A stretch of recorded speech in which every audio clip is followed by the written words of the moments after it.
Licensing Subcommittee D meeting. My name is Gareth Sykes. I'm the Governance Officer for this meeting. I'm just going to begin the meeting by just reading out very shortly the protocol for remote meetings. And then once I've done that, we will go to the formal meeting agenda. Just a reminder, we are being live streamed and recorded, live streamed on YouTube. Okay, here we go. For the remote meeting protocol as follows: only speak when invited to by the chair. If you wish to speak, please raise your hand and direct all communication via the chair. You can either physically raise a hand, but there's also an option in Google Meet to press a raised hand button.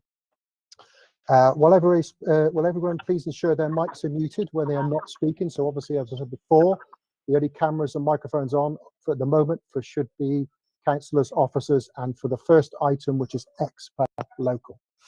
Okay, when speaking, please be succinct and do not exceed the allotted timeframes highlighted at the start of the hearing and within the agenda papers pack. If you're referring to a specific page or picture in the report, refer to that specific page or picture, please. If you have any technical difficulties, please raise your queries for the meeting chat function on Google Meet. Please do not use the chat function for putting formal questions to the subcommittee. Please raise your hand. Any persistent disruptive behaviour will result in your removal from this meeting. If there's any more with one application, and obviously in the case there is, parties are advised that after each application is heard in turn, as set out in the agenda pack, the subcommittee will not retire after each application. Applicants and all other parties will be asked to leave the proceedings once their item is concluded. And last but not least, once all applications have been considered, and remaining parties will be asked to log out of the hearing. And then if we've got time, the officers and the councillors will state and discuss all the on the agenda for this afternoon. That's the remote meeting protocol done. So we're now going to go to the formal agenda, beginning with agenda item 1, the election of a committee chair. Councillors, please. Can I propose Councillor Root, please? Thank you very much, Councillor Smith. I'm happy to share, so I'll take it from here. Good. So if we have a look through the business, as it were, the next item is apologies for absence. And Councillor Jan Olsen has unfortunately said he can't be here. So as in accordance with the rules, we can proceed with 2 councillors sitting, and we will do that. I now need to ask whether or not councillors Smythe or myself have any interests to declare, and I personally don't. So I don't know if Councillor Smythe does. None, Chair, thank you. Okay. So now I'll just quickly run through the way that the procedure works. So what we do is, for the first 2 cases that we're going to be looking at, those are applications in the ordinary way. And the second, after the first 2 items, we're looking at some TENS items, and the procedure is slightly different there. What I would say for the people linked to TENS, we imagine that it's going to take us about an hour and a half to get to those things. So if you are part of this meeting and you've signed up for anything to do with either Perfect Fashion or the premises at 267 Kingsland Road, I would suggest that rather than spend the next hour and a half watching other cases get decided, you might like to go away and come back at 3:30, and we'll pick up those TENS applications at 3:30, if that's okay. So that might free a little bit of space for everybody else. As I say, the procedure then is that we will, first of all, we'll have the licensing officer who will outline the report. Then we will hear from the applicant. The applicant has 5 minutes to put their case. Then we will hear from the responsible authorities who will put their case, and any persons who are speaking against the application will be able to speak after that. Again, 5 minutes is allowed for that. We'll then have a period of discussion, and then each side will be able to make their closing remarks. We may have some final clarification that we need to seek, and then we'll consider the result of what we've found and deliberate and make a judgment, make a decision which will be done in private, and then applicants will be notified either later today or first thing tomorrow. Anybody got any questions about that? No. In that case, I think probably the next thing to do is to go on and to introduce ourselves. If I can ask, first of all, everybody from the council team to introduce themselves. I'll start off on Penny Root. I'm obviously chairing this licensing hearing, and I am an elected member for Victoria. Councillor Smith, elected member for Stoke Newington Ward. Thank you. Amanda? I'm Subhashri. Yes. I'm representing the case from licensing. Good afternoon. I'm Amanda North from Legal Services, supporting members this afternoon. Thank you. Thank you. David? Good afternoon. Oh, sorry. Oh, sorry, Gareth. Sorry, no, you invited David first, Polly. Hi, I'm David too. I'm team leader, licensing and technical support. I'm making a representation on one of the applications this afternoon.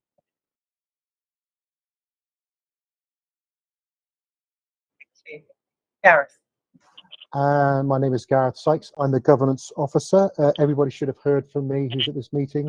Been sent the papers and obviously the Google Meet ID details, and I'll be taking the minutes for this meeting this afternoon. Thank you. Mario, are you there, Mario, or not? Yep, I'm here. Would you like to describe your role? Yeah, sure. I'm from ICT support at the council, and I'm here to assist with the live stream and recording of the meeting. Thank you. Channing? Hi, I'm Channing. I'm a principal licensing officer here for one of the applications this afternoon. Thank you. I think that's everybody from the council side of things. There are two names I can't actually see on my screen, so I'm not quite sure who they are. No doubt we'll get to find out who they are later. Chair, I can confirm that the telephone number that you can see in front of your screen is the consultant Nigel Carter, which is for obviously the item that we're about to do very shortly. Okay, thank you. And I've got two letters. Good afternoon, Councillor Nigel Carter. Hello, Nigel. Thank you. Guy Hicks. Yes, Chair, I'm here for one of the temporary event notices. Okay, so if you want to, do feel free to go away. I don't know if you were around when I first said that we won't be looking at the temporary event notices till 3:30. So Yeah, if you want to save yourself an hour and a half, then do go away and come back at 3. Thank you. Thank you. Andrew Cantor. Hi, Andrew Cantor. I apparently appear as an A. I'm an other person here for representations on one of the regular agenda items. Okay, thank you. PC Honwick. Maybe the clues in the PC. Yeah, yes, I'm here. Thank you. Good. PC Honwick is obviously the police licensing team. Mr. Surrender, I can't see your second name. Surendra Panchal. I'm for one of the temporary event notices for Perfect Fashion. Okay, so Mr. Panchal, if you would like to go away and come back at 3 o'clock, you might be able to make better use of your time if you want to. You're welcome to stay if you'd like to stay. Yeah, thank you very much, Chair. I'll just put my video away and the sound, and I'm on the office table anyway. So okay. Thank you, sir. Mr. Ali Khan. Hi there. I'm the premises alcohol license holder of Right Choice Homerton Expo Supermarket. Okay, good. So we're dealing with you first then. Councillor Webb. Yep. Hello, Chair. Councillor Webb, Hackney Wick councillor, here because I raised a concern about the first item on the agenda. Thank you. Okay. And I've got two other people whose names I can't see, I'm afraid. A and J.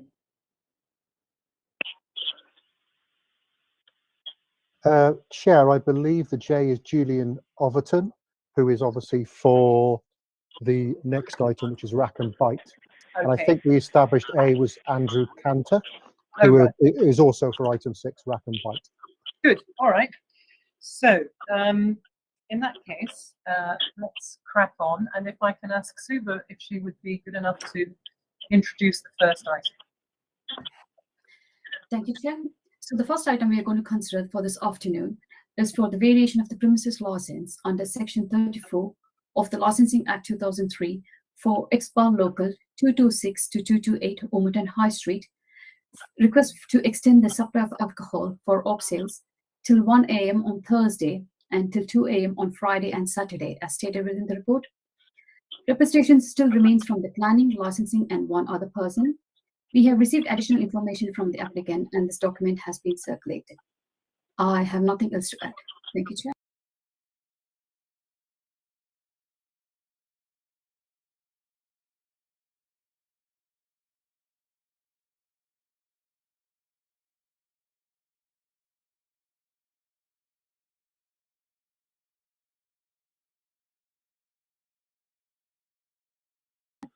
Thank you very much. So it's Mr. Ali Khan who's making this application. Mr. Khan, do you want to speak yourself, or would you like your... Nigel to, I'll prefer to Nigel to myself. Thank you. Okay, so Nigel, if you would like to introduce this, please. Can you hear us? Yes, certainly, Councillor. Thank you very much and good afternoon. As stated by your licensing officer, this is an application on behalf of Expo Local, which originally was to extend the licensable hours for sale by retail of alcohol and the opening hours until 2 a.m. Monday to Saturday. Members, I'm sure, are quite aware that this is outside the core hours as set out in the Council's licensing policy LP4, although you will note that my client's current licensable hours already exceed core hours. Since receiving representations from responsible authorities and following negotiations with the police licensing team, my client has agreed to amend the additional hours being sought. He is now applying for sale by retail of alcohol to remain the same Monday to Wednesday until midnight, Thursday an extension of 1 hour to 1 a.m., a 2-hour extension till 2 a.m. Friday and Saturday, and again Sunday remains the same as it already is. These are hours that were actually suggested and agreed with PC Amanda Griggs of the Metropolitan Police licensing in Hackney and Tower Hamlets on the 16th of August this year, and subsequently, as you will note, the police have now withdrawn their representation. We have also proposed an additional 6 conditions which were sent to Mr. Tuitt on the 2nd of August, and which I understand satisfy the police licensing team as they mitigate against their concerns in relation to crime and disorder and public nuisance and promote the licensing objectives. I'm aware that this is now in your additional documents attached to the report, but for ease I will go through the additional conditions that we've proposed, which are all taken from the Council's licensing policy pool of conditions at Appendix E. They are A2, no single cans or bottles of beer, lager or cider shall be sold or supplied at the premises after midnight. A2, no miniature bottles of spirits of 50 millilitres or less shall be sold or supplied at the premises after midnight. A7, any alcohol sold or supplied for consumption off the premises must be in a sealed container. G2, the licensee shall display the telephone number or email address of the designated premises supervisor for use by any responsible authority or any person who may wish to make a complaint during the operation of the license in a prominent external position at the premises that is easily accessible to the public. P4, prominent clear notices shall be displayed at the point of entry to the premises and in a suitable location at any points of sale, indicating that where a person appears to be under the age of 25, identification will be sought, and if not provided, service of alcohol will be refused. And finally, W8, signage to be erected asking customers to refrain from littering the public highway outside the premises. These additional conditions, along with the agreed reduction in hours, were instrumental, I suggest, in the police withdrawing their representation, as PC Griggs felt that we had now mitigated against the concerns she initially had. It's also worth noting that whilst overall the borough of Hackney has very high crime rates, The location of Expo Local in E9 is rated low in crime with a score of 1 out of 10 compared to 9 out of 10 for the borough as a whole. Considering that the police have withdrawn their objection because of the reduced hours and additional conditions, I believe that members can be satisfied that if granted, these premises will not have an adverse effect on the licensing objectives.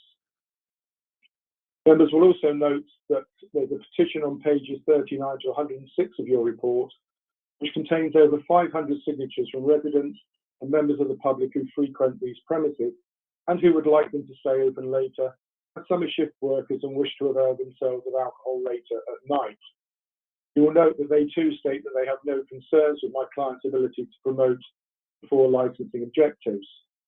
Whilst I'm sure members have received petitions in the past in support of licensing applications, in my 16 years experience, it's highly unusual for such a petition to have as many signatories as this one has, and it's usually the case that these type of petitions are objecting to such variations. I would also draw your attention to the fact that not a single resident has submitted a representation opposing this application, although I note that Councillor Webb is maintaining her representation.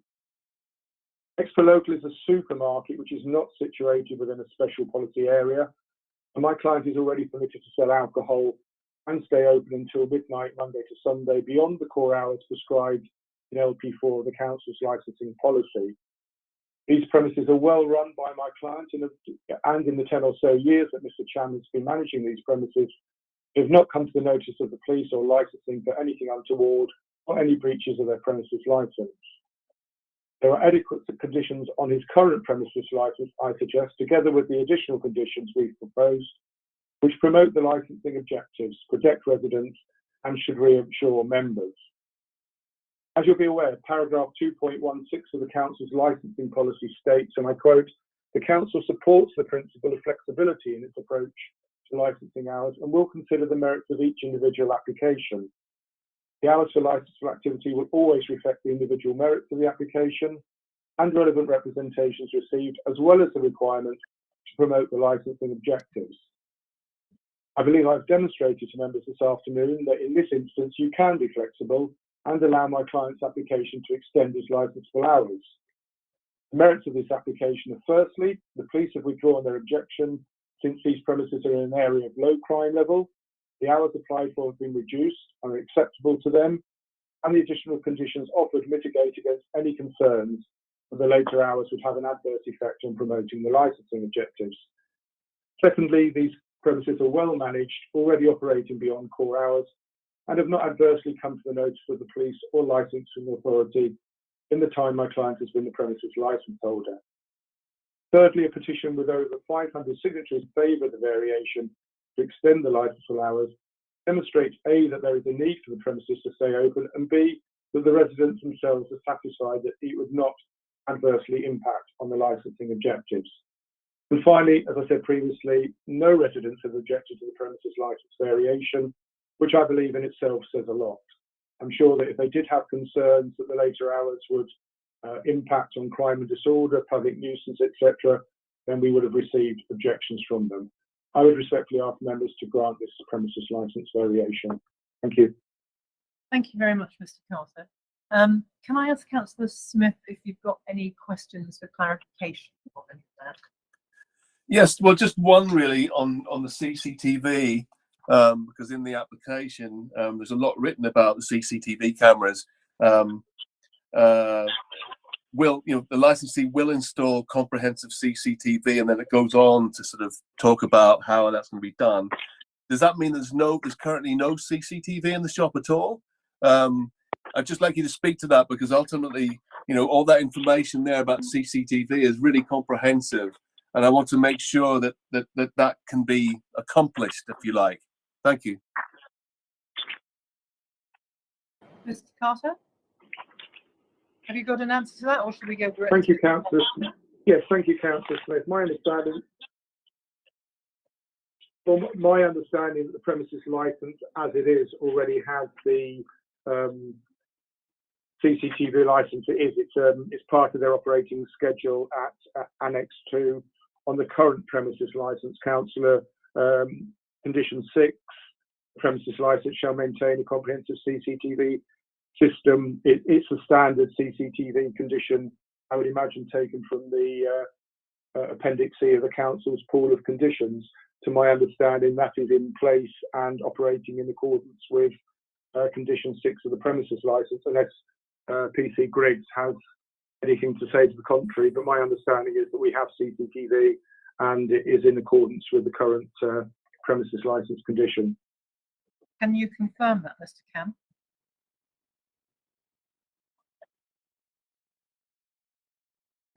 Yes, I do have CCTV cameras is operating 24/7, and there is 36 cameras, including outside as well, and does records for over 1 month.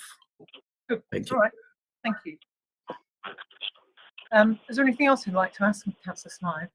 No, I mean, that was it. I mean, the reason why I asked that, Chair, was just because it says the licensee will install, which, you know, it was just seeking clarification on that point. Thank you.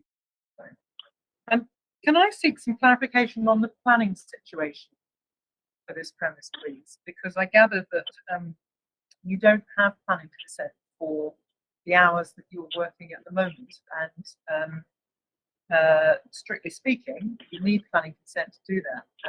So, let alone moving on to extend the hours further. Mr. Carter?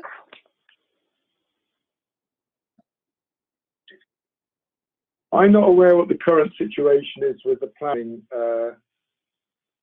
Councillor Root. Although I would say that,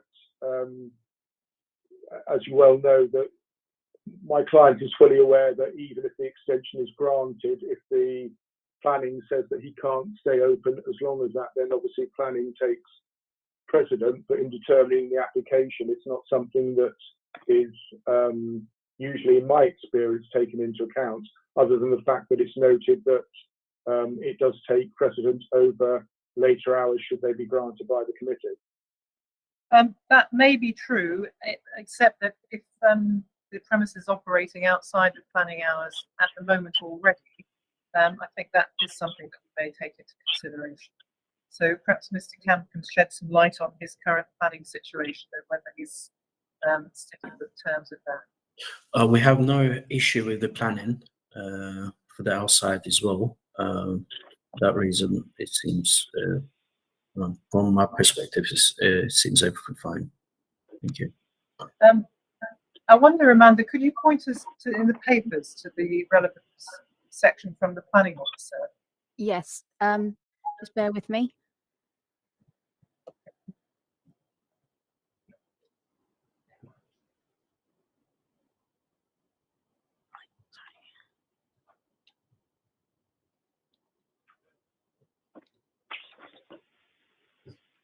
Right. So it says the current licensable activity, the opening hours are Monday to Sunday 7 till midnight, and supply of alcohol Monday to Sunday 0800 hours to midnight. And basically the planning representation saying that they're objecting on the grounds that it's outside of the permitted hours, and obviously concerns about noise affecting local residents. So am I wrong assuming that they're currently operating outside of their permitted hours, or is that correct? I'm a bit confused about myself. I think that they are, the proposed hours will be definitely outside. Currently, they're not operating outside of their hours. Okay. But it's just that if you're considering if we grant this, then they need to you know, before they could operate those hours, they would have to get the permitted use. Otherwise, they would then be in breach of conditions. Okay, no, that's all right, but they're not currently in breach, which is the thing I wanted to establish really. Sorry. So that's good. Councillor Smith? Councillor Root, could I come back in, please, Mr. Carter? I don't know if Councillor Smith has got something. Yeah, just on the hours. Could I come back in, please, Mr. Carter? Can I just hear from Councillor Smith first, and then you can come back? Yeah, thank you, Chair. Just to clarify, are we talking about LP4 here when we're talking about outside hours? Because LP4 is obviously to 11.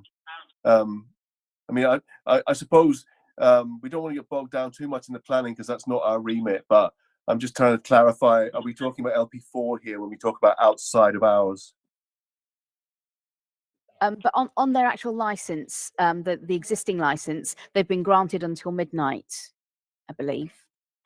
So we can't really go back on, you know, if they've already got those permitted hours, then it's difficult for us to say that they can't have them now because that they've already been granted additional time.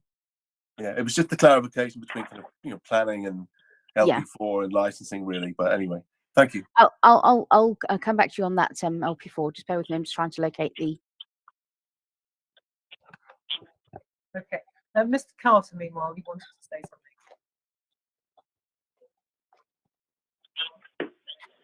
something. Yes, I don't know where the committee is getting the idea that it says anywhere on the planning authority representation that the hours that there are, well, it doesn't show to me any hours for their actual planning on there. The objection seems to be regarding adverse noise and disturbance impacts. There's nothing on there that I can see that says that what their current planning hours are. So to that effect, there's no A, as far as I'm aware, we're not operating outside of hours, and B, there's nothing on there to say that the extension applied for would be operating outside of the planning hours that are granted. The actual Claudette Abraham, I don't see, has put any hours on there for the current planning permission. Okay. Amanda, is that something? Yes, I was just going to refer the representative to page 15 of 26 of the online application, which is where the planning representation is set out. And it clearly says there what the current operating hours are and the proposed hours. It then does go on to talk about the reasons why they're objecting. But it is all set out there between pages 15 and 16 of the agenda report.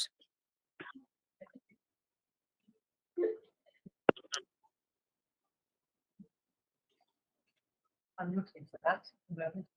15 and 16. Yeah, I'm not finding on pages 15 and 16. So am I. 15 and 16 to me are guidance considerations, reasons for officer observations, Human Rights Act implications. I don't see anything in there. All I've got is at page 27, planning authority representation, which is Appendix B1 at page 27 and 28 of the papers that I was provided with. And in that document, there is nothing there relating to current planning hours. But as your colleague said, yes, we're aware that if they were to be out, if they were granted, then if they were to be outside the planning hours, then planning takes precedence unless we get planning permission to extend the hours. But that's a separate matter under planning legislation, I would argue. Yes, I think you're right from what I'm seeing, and I've got the same version as you, page 27 and 28. Is that right? I'm pleased to hear that. Thank you. Okay, yes. let's yes, move Councillor. on. I mean, so basically, we're agreed right. that 27 and 28 argued. Mr. Tewitt's just popped his hand up to maybe add some clarification. That's right, Chair. I know you both don't want to get too bogged down on planning issues, but I think Mr. Carter is right in this respect. My colleague who prepared the planning representation hasn't made any reference to hours attached to that 2005 planning permission. Good. Okay, thank you. So, in other words, we are all agreed that if we grant the extension as requested, you'll have to apply for the planning permission to cover those hours. But that as things stand at the moment, you are operating within your planning consent, basically. So that's good. At this point, then, I think, is it Mr. Tewitt who's going to put the licensing department's case? That's correct. So my representation is at B2 within today's agenda. So I just set out some concerns about the additional hours being a concern, especially given the late hours of alcohol supplies later at night. Obviously, the application's been varied since I made this representation, and some new conditions have been offered, which are welcomed. But I still do just have those concerns about alcohol being available up to for those additional 2 hours into Saturday and Sunday morning.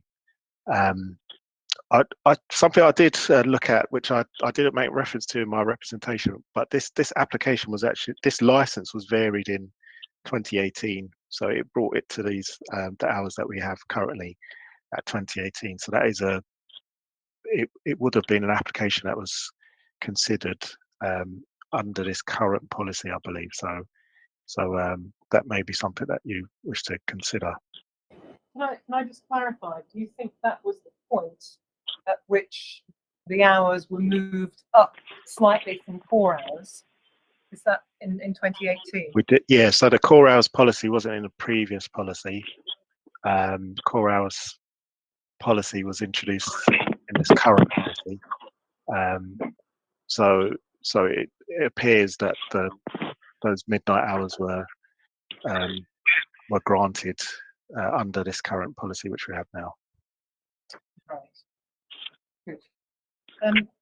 Councillor Smith, have you got any questions for Mr. Tuitt? Sorry. Any clarification questions, Councillor Smith, for Mr. Tuitt? No, Chair, thank you. Okay. Can I just ask? I mean, given that they've been operating until midnight, obviously quite successfully, it's a low crime area, etc., etc., and there is this 500 signature petition, which appears to show that there is some demand for these later hours. I mean, you know, are you not at all swayed by the fact that they've reduced the hours that they were originally asking for? They seem to be wanting to meet us halfway. Are you still concerned? But what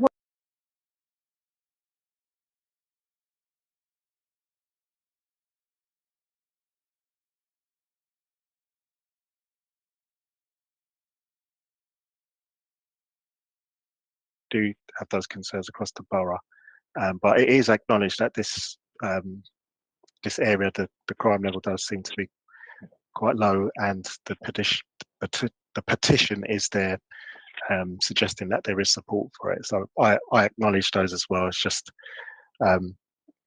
we do like to be consistent where we make these representations in this, where an off license is seeking to go to hours beyond what's in the policy. Good. Okay. I think probably then at this point we've got to turn to Councillor Webb, because she's the other person who's objecting. So, Councillor Webb, based on what you've heard, what are your comments at this point? Yeah, Chair, thank you. I mean, I think it's my duty to be and raise the flag of concern. Firstly, with consistencies, that our core hours are to 11 p.m. for a reason. You know, this store has an extended license to midnight every night so far. It's just where it is, Chair, that I wish to raise it, because it's on behalf of everyone that would sleep. You know, it is a residential area, and I support the right for people's right to sleep at a certain point during the nighttime. You've got two pubs in close proximity, and what I think is that when they close, you know, they've closed and the shop is closed roughly around midnight, and then the street, whilst it is a main route, becomes quiet.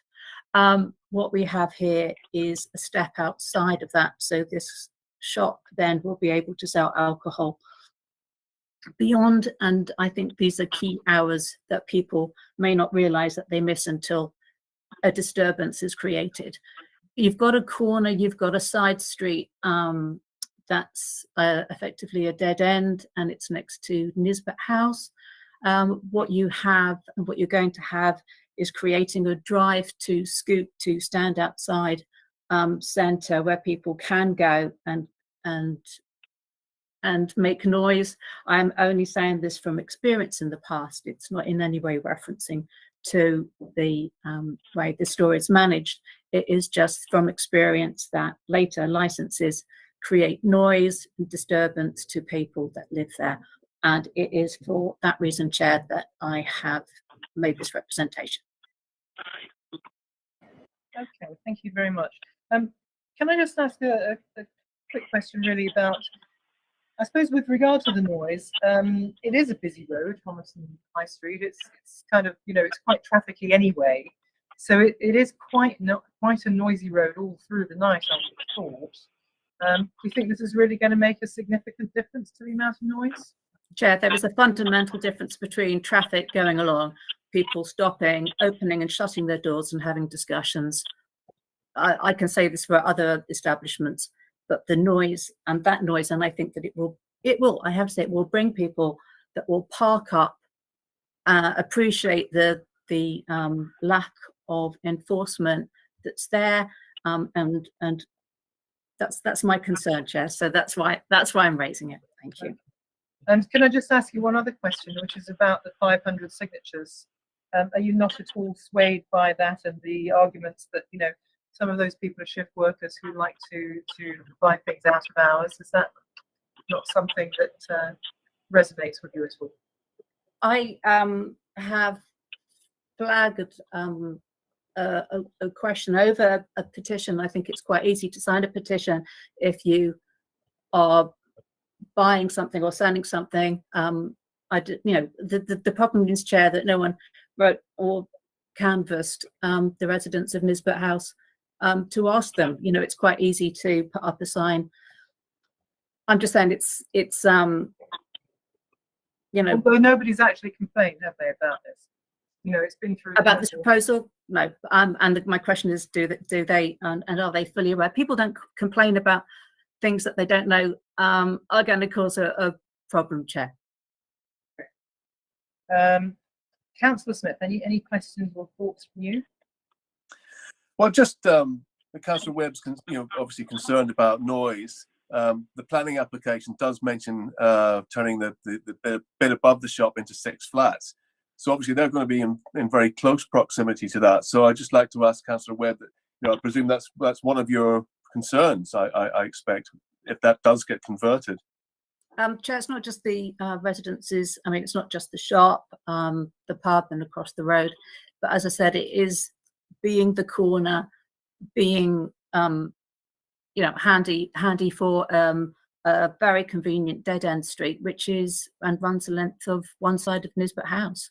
It's just inevitable for all the best will in the world, and that is why I am raising my concerns, because you will have noise of standing, opening and shutting car doors, and that really impacts on people when that's next to their bedrooms after midnight. Okay, thank you. I think we'll probably officially say that we're moving on to the discussion phase of this then at this point. And I noticed that Mr. Cam has got his hand up. Are you wanting to say something about the noise, Mr. Cam?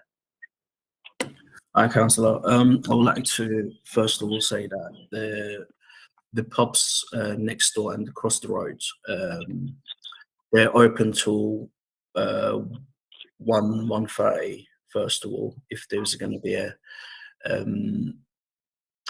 lot of noises, probably it's really happening because of the hours anyway. But mostly we open not because of making noises, but for the staff. I mean, we're very close to the NHS hospital, and the staff out there, the trains operate until midnight, and the bus drivers, they come across. We're not just selling alcohol, you see, over here. We just more of a convenience store as well.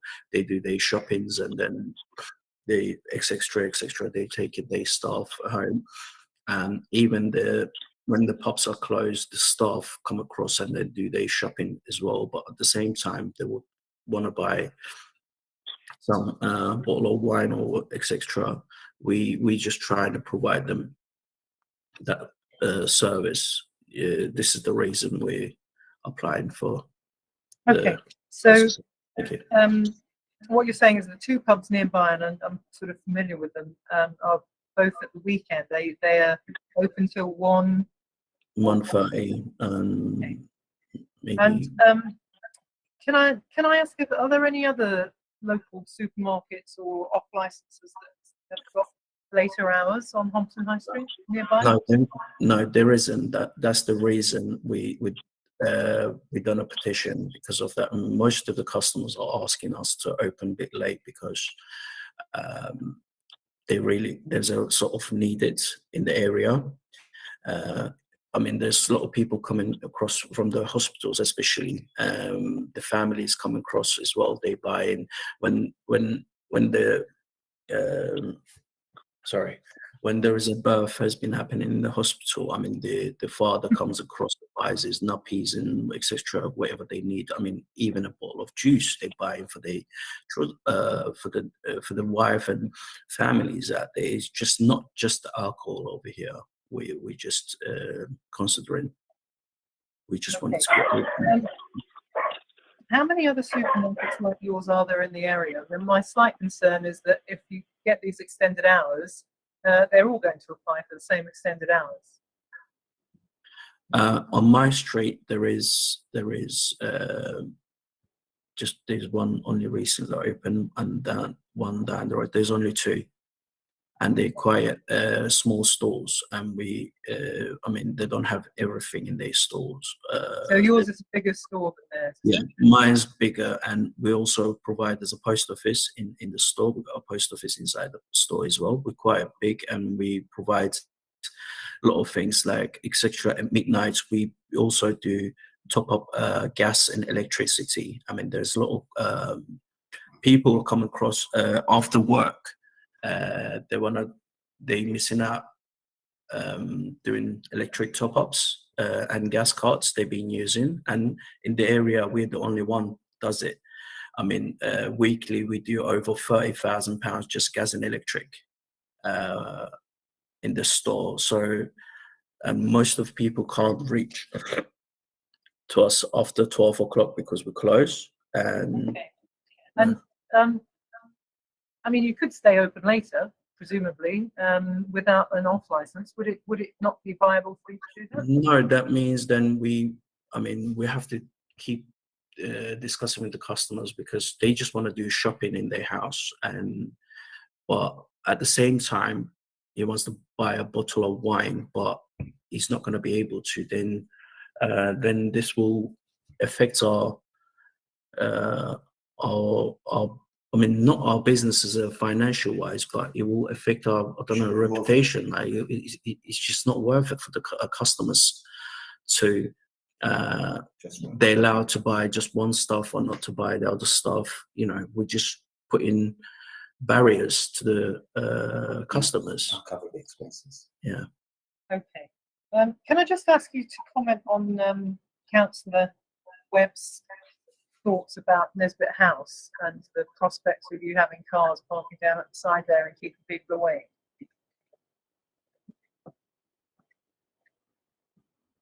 Have you got any thoughts on that, Mr. Kemp?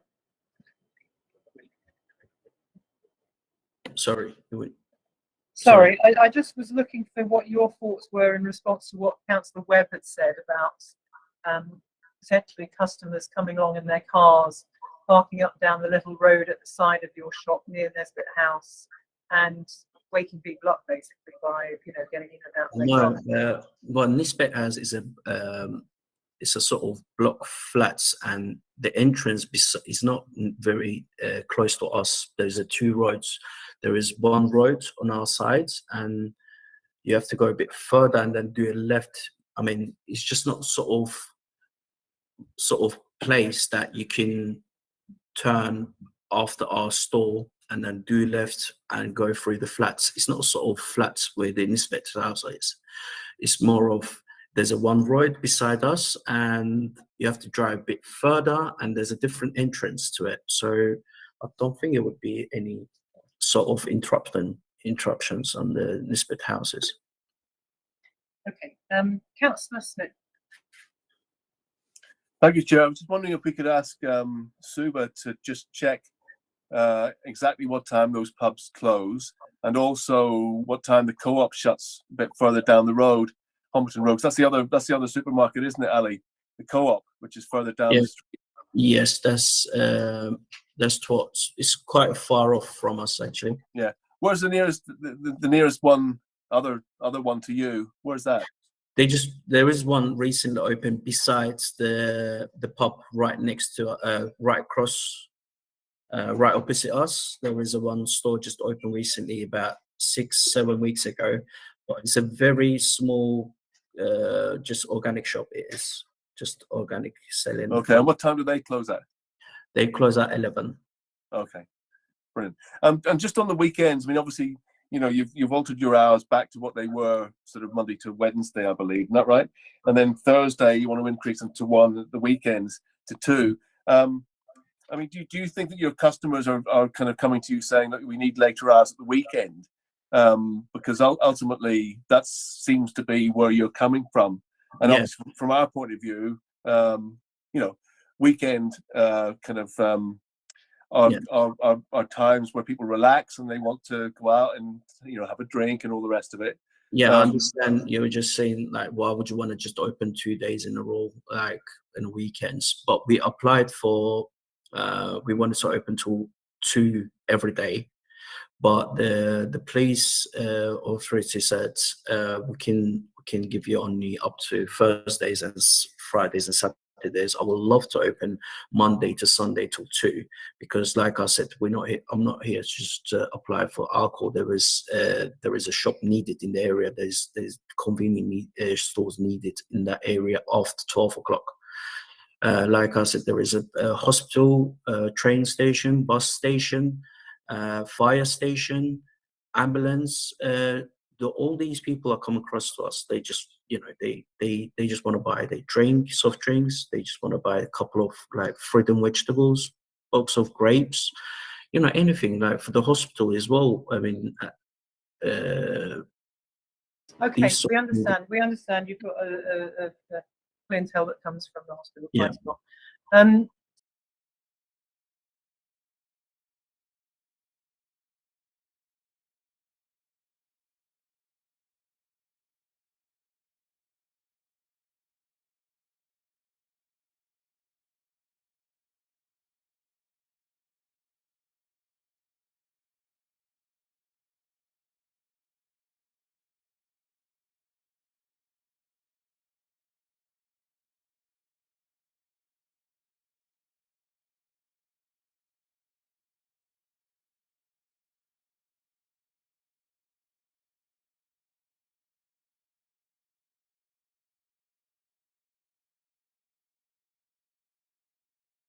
Understand what I'm trying to say about if they're not parked up outside the front, they will turn into this kind of dead end road that's right. No, I do understand. I've had a look at that just to check your point, and you're absolutely right. There is that road there. Councillor Smith? You're on mute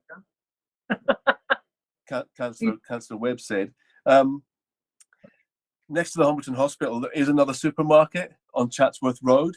And Sue, I was just wondering if you could check what time that one closes at as well, because all this information is sort of relevant. Thank you. If you could, Sue, but that would be really good. So I looked into the Co-op chat. It's up to 2300. The other ones which I looked into, like Adam and Eve till 1 a.m., Spread Eagle 2, the Plough Bar, again 2 o'clock. And there's one called the Echo Wine and Bar. It's till 1 until 4 a.m. on Friday and Saturday. Okay, thank you. There's also a store. There's also that store on Chatsworth Road, just opposite the hospital. I don't know what it's called. What's it called? They close at 11 o'clock. Yeah. Okay. Just one thing I'd like to put to you, Mr. Cam, if I may. I am a bit concerned about keeping people awake on Nesbitt House with the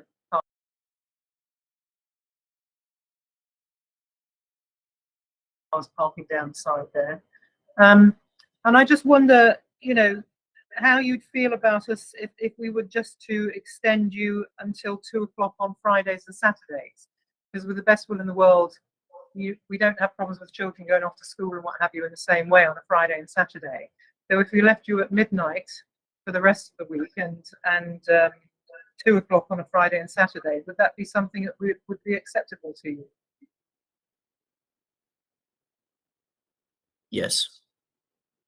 Okay, that's good to know. Thank you. And Councillor Webb, I wonder how you'd feel about that, and indeed Mr. Tewett.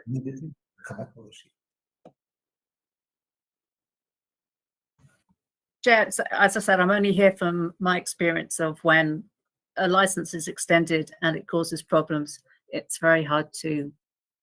But you'll accept, won't you, that people expect slightly different standards on a Friday and Saturday. I mean, I live in a quiet residential street, but it's not so quiet on a Friday and Saturday. You know, that's life. That is life, Chair. Mr. Tewett? I guess it gets closer, isn't it? It's one day less with the license not going beyond midnight, so it's an improvement, really, isn't it? But still, the extra time at the weekend is outside of what the policy says. Okay, so you wouldn't want to withdraw your objection on that basis? Well, it's a representation. I just set out, in this Right. particular case, what the policy is. So. Okay. All right.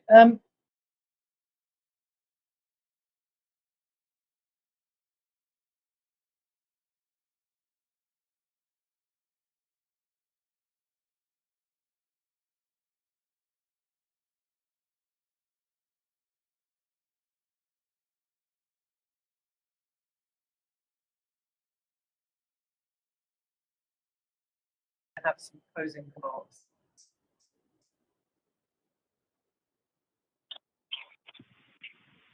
Yes, thank you, Chair. I'd just like to say that, as I mentioned earlier, your licensing policy allows members to be flexible in determining applications, even if the hours applied for do go beyond core hours. As my client stated, our initial application was until 2 a.m. for the whole week. However, these hours were proposed by and acceptable to the police, and they didn't see that there was going to be a problem or adversely affect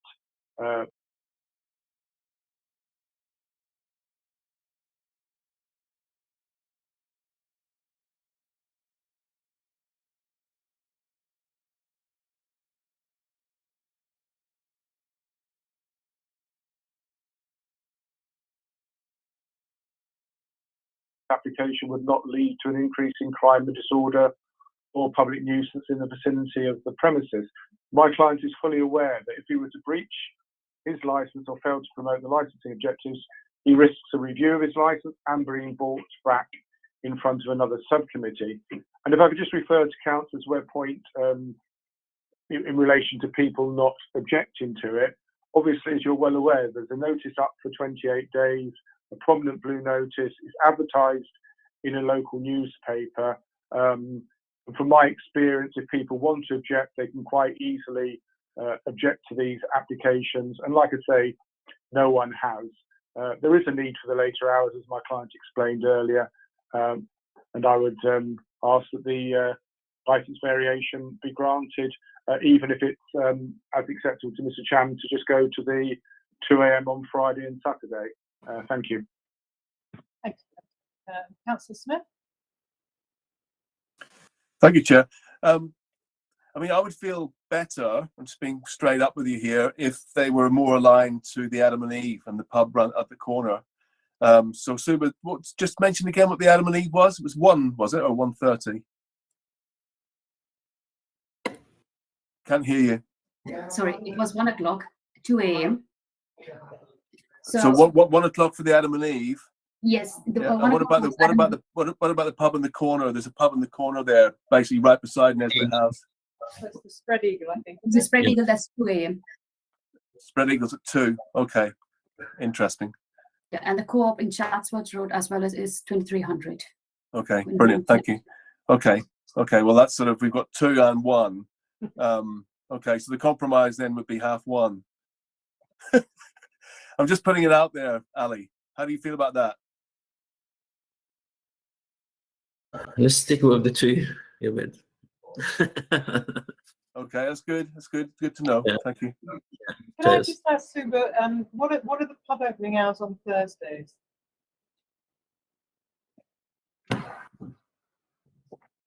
Sorry, Chair, for which one? For the Adam and Eve and the Spread Eagle, what's their closing time on Thursday?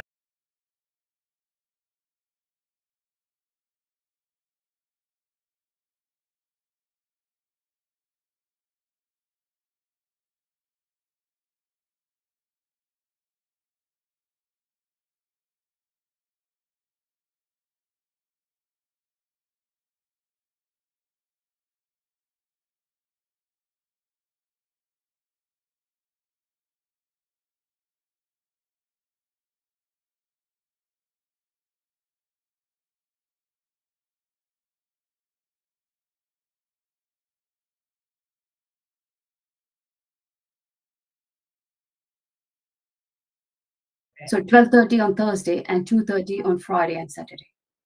Okay. And sorry, could you just tell us the Adam and Eve again? Sorry, just so clear about that. Sorry.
Two, sorry, yeah. Okay, great. Thank you very much. Good. I think we've got all the information that we need to make a decision, which we'll do at the end of this session. So I can't give you any more news or an update at this point. Hopefully, we'll have a decision and can let you know either later this afternoon or probably more likely tomorrow morning. So, Mr. Cannon, Mr. Carter, thank you both very much indeed. And you're both free to go now. Thank you. Thank you, Chair. Thank you. Thank you, Chair. Councillor Webb as well, sorry. I can go. Thank you very much. Thank you. Bye. Thank you. Thanks. Good. Okay, so let's move on to our next one now then, which is Brack and Bite. So Suba, would you like to introduce that one, please? Thank you, Chair. So the second item we are considering for this afternoon is for a premises license under Section 17 of the Licensing Act 2003 for Rack and Bite 36 Great Eastern Street for seeking permission for late night refreshment as stated within the report. Since the draft of the report, the applicant has submitted additional information in which they have reduced late night refreshment hours, which is Sunday to Tuesday, 23 to 23:45, and from Wednesday to Saturday, 2300 to 1 a.m. And this document has been circulated. Representation released from the licensing, police, and other persons. I have nothing else to add. Thank you, Chair. Good, thank you very much. So for this one, I think we have Mr. Overton, who is the representative. Is that correct? That is correct. Good afternoon. Could I Yes. just take this opportunity just to mention when I introduced myself earlier on, I didn't have the benefit of my clients who sit with me, Mr. Pavel and Mr. Ali, who are representatives of the applicant company Marge London Limited. They sit next to me, and I introduced them. Hello, good afternoon. Yeah, hello. Briefly by way of my camera. Good, okay, that's always useful to have the applicants with us. So if we got supplementary questions we can ask. Good, thank you. Thank you. Would you like to introduce your case then, please, Mr. Overton? Absolutely. My clients, they established their business around 3 months ago, and it's been doing extremely well in that time. They've amassed reviews and testimonials that I've circulated to the committee, and I shan't trouble you with now. Their experience, they're currently closing at 11 p.m. They don't have the benefit of a premises license. Their experience at 11 p.m. Is there substantial demand for their product. As they sweep the floors and close up at night, customers knock on the door and seem a little confused as to why they are closed. So my clients simply want to take advantage of that rather obvious demand for them. They're well aware that this is in a special policy area, and they're well aware that the hours sought are in excess of the core hours. And I shan't trouble the committee with policy, which I know that you know very well. Simply to draw your attention to two paragraphs. Paragraph 216 on core hours, the council supports the principle of flexibility in its approach to licensing hours and will consider the merits of each individual application. Of course it does. Every premises is different. Every licensed premises is different. Every location is different. Paragraph 3.6, again, I simply bring this to the committee's attention on special policies. It should be noted that special policies are not absolute. The individual circumstances of each application will be considered on its merits. I've nothing more to add on that subject. You'll be well advised, of course. The representations received have been considered very, very carefully by my client, and we summarise them as follows. I don't seek to do the job of those making representations for them, but we see them as this. The concerns really are around the special policy area and the danger that this business adds to the cumulative impact, as one might imagine. It seems to me, it seems to us, that those representations are as follows. A summary of those concerns are as follows. Number one, that the premises itself will add to the volume of people in the area, and that the volume of the people in the area will add to the problems. That seems to be supposition number one. The second one seems to be, perhaps it's subtly different, that these premises will encourage people to linger in the area, and that if people are lingering in the area, there's more people in the area and therefore more problems. And the third line of representations, it seems to me, is based around the possibility of disturbances caused by delivery vehicles, because part of this business involves the delivery of food. Post-pandemic, it seems that all businesses selling food are doing that. So that seems to me, those are the issues that my clients need to address in this application and this submission to you. Can I just mention a brief note on planning? It was brought to our attention during this application process that the correct planning use was not in place. Bit odd in my experience. Planning permission was granted for the high level extraction unit, which at the rear of the premises, which should allay fears about noise and disturbance and odours and so on. But it seems that an application wasn't made in respect of use. My clients understood that that had been made by the landlord. It turns out it hasn't. I can confirm that that application was made today, and I've got the planning reference number. So that matter is being rectified, and they instructed a planning consultant as soon as they were made aware of that, and they're grateful for planning for letting them know.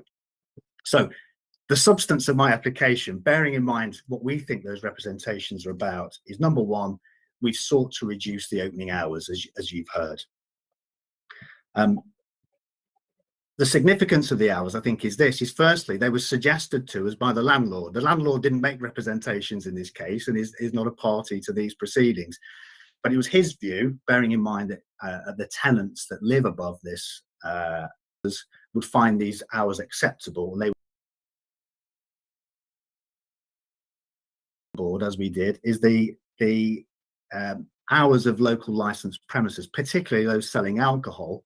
And it's worth bearing in mind that next door to this premises is the old Blue Last public house. So it's literally next door to licensed premises on the corner there. And what my clients have tried to do is they've tried to apply to extend those hours of late night refreshment to take advantage of the obvious demand that's there, but to make those hours earlier than the licensed premises that are in the area, because this specifically addresses one of those fears that's been raised, that people spilling out of licensed premises will be will be then looking for food, drunken people extending their time on the street, and that in turn will cause more of the problems that the area faces. So it's certainly in terms of its neighbour, the Old Blue Last, by the time that they're kicking out at the Old Blue Last, my client's premises will be shut. And it shuts much earlier. The proposed times are much earlier than lots of licensed premises selling alcohol in the area. And that's specifically designed to address that concern that people will linger in the streets, and there's a fear that if that happens, that trouble may ensue. The other rather obvious point is we're not selling alcohol. We never will sell alcohol. It might seem it's an inherent part of the application, but it's worth stressing if part of the cumulative impact, if the driver for most of these problems is abuse of alcohol and drugs and so on, this business is not contributing to that in the slightest. It's a modest business in its size. It's a small shop. It can only accommodate at maximum 11 people eating food in the shop. It's a swift and efficient takeaway. Other people attending the premises or attending briefly, they're leaving, they're gone. It's not a premises that's playing music. It's not such a premises that noise, disturbance, problems such as that are emanating from it. There's one exception to that, which is one of the representations from the resident, which, if I may, I'll deal with later on. But all the other representations that we've received don't relate to these premises, which have been operating for 3 months. They relate to the fear of things that people are concerned might contribute to other issues, but not directly related to us. Again, linked to that, there's been a good track record of trouble-free operation to date. Again, the nature of the premises, my client will say this is not a destination in itself. It's not a nightclub or a restaurant where people are booking tables and making a special journey. Their business is based around passing trade. They say that the people out there, they're out there anyway. They're passing these premises, and my client's role is to feed them. That's it. My clients don't believe that they're adding to the volumes of people in the area on the street. The representations are based on the idea that we're adding volumes and that volumes inevitably relate to trouble. And for us, we respectfully suggest that too many assumptions are involved there. And in any event, my client's business is not adding to volumes of people in Shoreditch. I've already talked about how the earlier closing hours, we're hoping will not add to the number of the duration of time that these people spend there. There's some very legitimate representations and concerns around dispersal, queuing, issues of this nature, and they're perfectly sensible concerns, and they need to be addressed. But it is worth saying that when my client risk assessed this application, they've never had any experience of queues. I've spent a lot of time discussing queues with them. They've never had a queue to the premises. It's possible that at night queues might form, and it's possible that they'd need to risk assess and deal with that. But currently they've had no experience of it. They've also had no experience of people not dispersing from these premises after buying food. So they just don't have that experience. But nevertheless, they accept that it might happen, and to mitigate any issues from that, we're suggesting conditions about about monitoring and the orderly use of queues, and about signage being displayed asking people to leave the area quietly. Onto delivery, concerns, again, legitimate concerns expressed about delivery, idling vehicles, perhaps people parking up outside there and so on. Again, my clients have risk assessed that and don't believe that that's an issue, but will do all they can to try and address it if it becomes one. Great Eastern Street is a red stopping zone. There's no parking bay outside these premises. People are not stopping there. They don't do any deliveries by motorized vehicles at all. Everything is now by e-bike. All of the concerns about vehicles idling, about parking, all those things are eliminated once we consider the deliveries by bicycle only. They do already have a policy that they don't call the delivery driver until the food is ready for collection, which minimizes the time that these people attend at the premises. But they're largely in and out, and they're largely silent. But what my client wants to offer is a food delivery policy. It's a little bit about... Mr. Overton, can I hurry you along a bit, please? You can. I've had over your 5 minutes already, I think. That's fine. Finally, there's a resident upstairs and who's talked about something. It's the only mention of things that are specific to the building: extraction fan and shutter. I've detailed this in my response. My clients weren't previously aware of this, but they're the kind of people who are very quick to react and deal with it. They're in dialogue with the landlord about trying to fit double glazing to the residents' windows. The fan has planning permission, therefore there's a noise report and all that kind of stuff that's been dealt with in the past. It's regulated. And the shutter, they're going to have the shutter removed. It doesn't need to be used. So just, I shan't take you any more other than to say those are the main points of representations, and my clients are very keen to try and respond and react and deal with issues that have been raised through representations. Thank you. Thank you. Okay, good. Councillor Smith, have you got any clarification questions from this room? Yes, please, Chair. Thank you for that, and thank you, Mr. Overton, for that. So this, I am a little bit concerned about the fumes, because I read somewhere, and I've got a question I've written down in my papers here: no fumes emitted, and I just wanted to know how, because you're a burger and a steak and milkshake establishment. You know, how do you cook your steaks? Is the first question. I know how to cook a burger, but having steaks, I mean, how do you present? Basically, I'm just trying to get an idea of how the business works. You know, selling steaks just seems a bit sort of random. However, if it works, that's fine. And then the other thing was, in your application, you mentioned no customers eating on the premises from 2200 each night. So therefore, there'd be nobody coming in to sit in there from 10 o'clock at night. So again, just an idea of how the premises is working. It's primarily, it seems, after that time, a delivery-based service. Is that correct? And so that's the first. That's another point of clarification. And then you also mentioned that all doors and the windows shall remain closed, save for access and egress after 9 o'clock. So I'd just like you to speak to that a bit as well. So there's three points there, Chair, if that's okay. Sure. 3 questions in one. Absolutely. Number one, I suppose the short answer on fumes and odours is planning permission. Planning permission was sought for the higher level extraction. You'll know that once you're extracting fumes at that height, that deals with the problems of odours that restaurants who don't have that equipment at the back of the building do suffer, and residents suffer as a result. So this premises does have planning permission. In order to get that, they have to have a sound, an acoustics report to confirm the noise being emitted.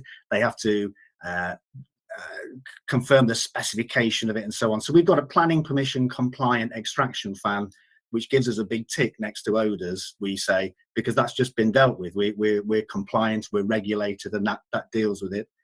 Steaks are cooked, but they're grilled. There isn't, for what it's worth, there isn't any char grilled or coals or anything of that nature. No. In terms of the cooking. In terms of the mix of delivery and takeaway customers, I'm told, in fact, at the moment, that they're not reliant on, the majority of the business is not delivery. The majority of the business, as the evening goes on, is takeaway. I'm looking at my clients who are nodding at me.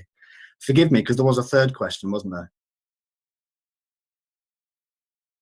there? Windows and doors. Those at 9 o'clock. I mean, you know, how sort of practical is that idea? Well, in fact, as I discovered only later on, once the application had gone in, is in fact that there aren't any windows opening onto the front at all. There's only the door. Yeah, no window is fixed. It's only at the rear there's a window. No, there's no window. There's a door and window. Yeah, it just mentions in the document all doors and windows shall remain closed, save for access and egress. Yes. After 9 o'clock. Yeah, I mean it's a condition that's in there to design to mitigate any noise emanating from the premises if we can. As it turns out, there's a door to the rear and there's a door to the front, and there isn't a window to the front. So we comply by virtue of not being able to open the window anyway. But I think what it does in practical terms now, it means that the door at the rear is closed and the door at the front can't be propped open. It's only open and closed for access, for egress, only, but really just a general condition designed to mitigate the prospect of noise emanating from the premises. Okay, thank you very much. I haven't got anything further I want to ask at this stage. So I think it's Mr. Riviere who's the planning officer on this. Is that the licensing officer on this? Is that right? That's right, Chair. Okay, so perhaps you'd like to give us your point of view on this application, please. Thank you, Chair. You can see my representation on behalf of the licensing authority at Appendix B3 on page 131. A lot of it is to do with the fact that the premises is located in the special policy area. In addition to that, the hours sought are beyond our core hours. It's noted what's been offered with regards to the hours are a significant reduction, but they are still beyond our core hours in the policy. Now, the applicant has addressed certain things regarding the deliveries, etc. I'd be curious around some clarification around that, because obviously, as he's mentioned, the premises is on the red route, and would that lead to the deliveries being taking place essentially at the pickups of the deliveries taking place at the back of the premises along New Inn Yard, which is there are some residential addresses along that premises. Where the premises is located in the SPA is at the junction of Great Eastern Street and Curtin Road, which is a very busy area in terms of footfall for our SPA. And additionally, what experience does the operator have with operating venues at the hours sought, whether in a different borough or in Hackney? And, with the hours sought, people are likely to remain in the SPA for a little longer, and it's the balance of the probabilities that they may impact the licensing objectives in a negative way. This is what we're trying to find a balance for. So, my query is it the appropriate hours sought really for this location, for this area? I appreciate they've tried to address certain issues that have been raised. Okay. But, yeah. Now, forgive me if I've missed this, but I don't think that there's no security on this vendor at all, is there? Not as far as I'm aware in the proposal, no. Is that something that you would normally expect for an establishment like this opening at that time of the night? I would say, given the capacity, we wouldn't normally expect it. If people are not going to be inside the premises after 10 or 11 p.m., then it's not something that we would expect. No.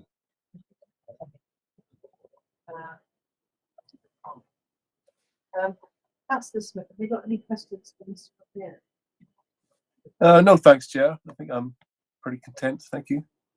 Okay. Forgive me. Sorry, I wonder if I might respond to Mr. Riviere's queries on the delivery, if that's possible. Yeah. So the delivery and collection by bicycle is solely at the front of the building. There is a rear yard, but my clients are not using that, and delivery riders are not to use that area at the rear. I think it's a legitimate concern that's been raised that could lead to other issues. So they are entering via the red route. There's a very broad pavement in front of the shop, and I am told that the cyclists are either leaving their bicycles against the shop, or on some occasions they're bringing them in. But all of these points, and again, in terms of trying to risk assess what might happen in the later hours, if they are busy, is what my clients trying to do with their food delivery policy, because their experience so far is this is not an issue for them. There hasn't been an obstruction, there haven't been difficulties with delivery drivers, there aren't that many delivery drivers, but they appreciate if they're trying to take advantage of additional trade that it may get busier. So they're trying to deal with that with this delivery policy, where the principles are that delivery personnel spend as little time at the premises as possible, and they arrive and leave as quickly as possible. And that's how they're trying to deal with that. I'm not sure there were any other issues that required clarification, but I just wanted to address that point. No, I think that's, Chair, if I could just add that a lot of the issues in the NTE I experienced post-midnight. So I understand the applicant has experience up to 11 p.m, but Shoreditch in particular becomes a different area after midnight, and these are the kind of issues we're trying to seek a balance with here. Yeah, absolutely. And I think my client understands that. And what they're trying to do with what we've suggested is they're trying to demonstrate to you that they want to risk assess these issues. They've not experienced these issues at these premises in this area because they don't have the license. They're closing at 11 o'clock. They appreciate that extra 45 minutes or that extra couple of hours that they're looking for. They're certainly hoping that the trade will continue during that time, but they appreciate things might be different, that there might be a different complexion to what they're doing. But they want these policies in place to demonstrate that they will continue to risk assess what's happening and adapt to it as appropriate. And if there are other suggestions on how they do that, that's what they're keen to do. But I'm anxious to stress that in the risk assessment that they have done, they've not experienced these problems. They anticipate they might be there, and all they can do is try and reassure you that they will deal with them if they arise. Okay, that's a good point. Let's move on to PC Humber, that I think is represented in this one. Oh no, it's Amanda, is it? Sorry, Amanda. Yes, it's myself, Chair. It's Amanda Griggs. From the police's point of view, many of our concerns are what Channing's already said and gone over. The premises is in the special policy area. There has been a noticeable increase in footfall since the pandemic, and certainly after midnight, there's lots more people on the streets in the Shoreditch area. We appreciate they're not selling alcohol, but any venue open after midnight is going to encourage people to gather just by the very nature of it being there. And the wait for food, it could be quick, but it's still going to encourage people to gather. And with that, you can get the associated disorder and social behaviour. You've also got the nuisance and issues such as littering and things that can come from takeaways that will impact on the area as well. So yeah, we've had no issues with them up to now as they operate, obviously up till 11 o'clock. But it is the impact potentially on that special policy area. Okay, thank you. Councillor Smith, any questions for Mr. Griggs? Yeah, I mean, I was down there quite recently, and it's quite an interesting area because around the corner you've got quite a wide bit of pavement with a big tall kind of, I think it's an office building there. And people do, and you know, Amanda, you'll probably know more about that area than me, but I mean, can you just tell us a little bit about what goes on there at that time of day? Because I mean, I've been down there and people do sort of hang around. There's a club down the end as well, isn't there? Sort of a bit further along. I mean, do people congregate there? Is there a problem? Because the last time I was there, I think there was a chap doing some graffiti on the wall down there, and the police had to kind of intervene. I mean, this was late at night. But yeah, just a description, a picture really from your point of view as trying to police that area in regards to the width of the pavement just outside the shop and that bit round the corner. And how you know, when you mentioned, Mr. Overton, about bringing bikes into the shop, you know, I was a little bit concerned about bikes and people kind of going into the shop all at once and all that kind of stuff. So, Amanda, I don't know if you could maybe speak to some of those things I've just spoken about. Thank you. Yep. So certainly outside the Old Blue Last is always extremely busy. They do have barriers to try and keep their smokers in and their patrons in, but it is extremely busy. It's a major junction. You've got Curtin Road going across and Great Eastern Street going along. Two of the biggest roads in Shoreditch for bars and clubs and stuff. So it does get, certainly after midnight, extremely busy. And that corner is definitely a place that's where people seem to congregate, whether it's just because of the crossing the road and the lights there and everything else, but it does get extremely busy at that junction. I would be slightly concerned with bikes going into the shop as well as customers that time of night.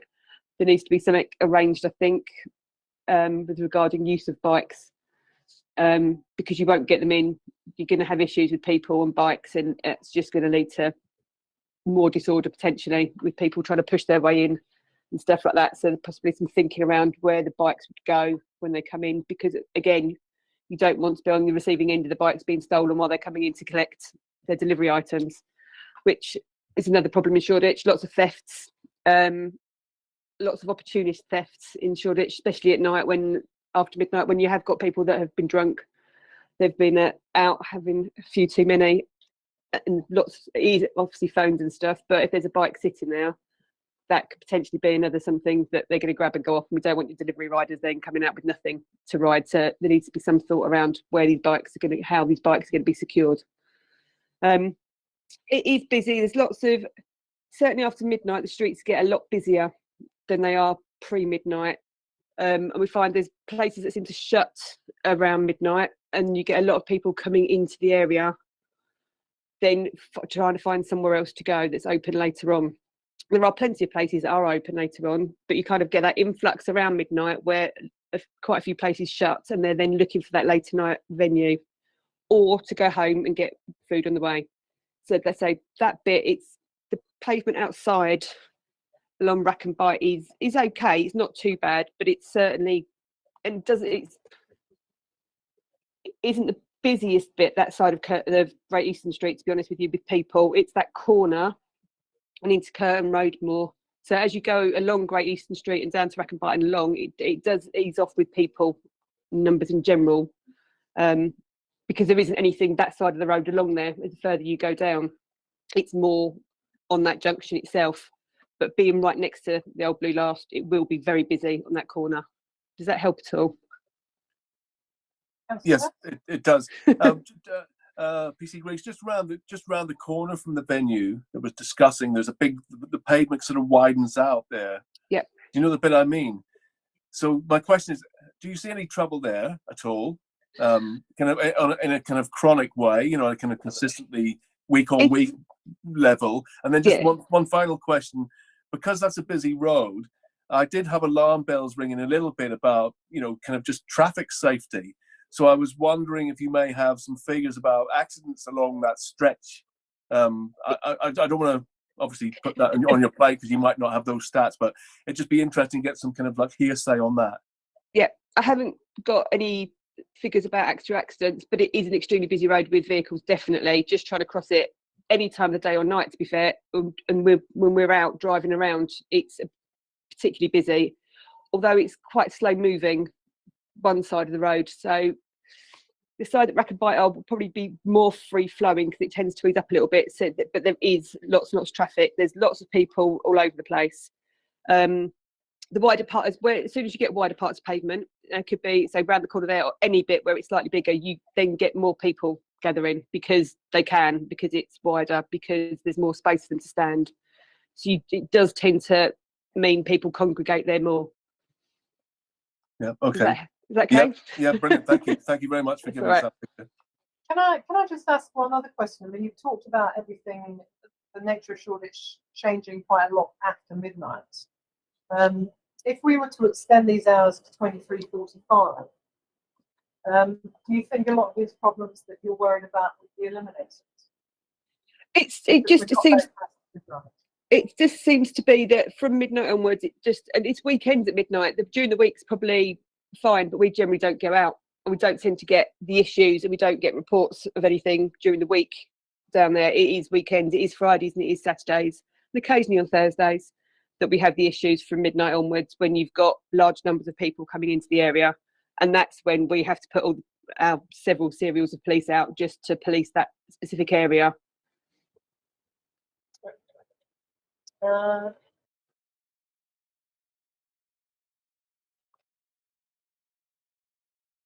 Chair, you're muted. Chair, you're muted. Thank you. Could you just repeat what you were saying? Yeah, could you repeat again, please? Thank you.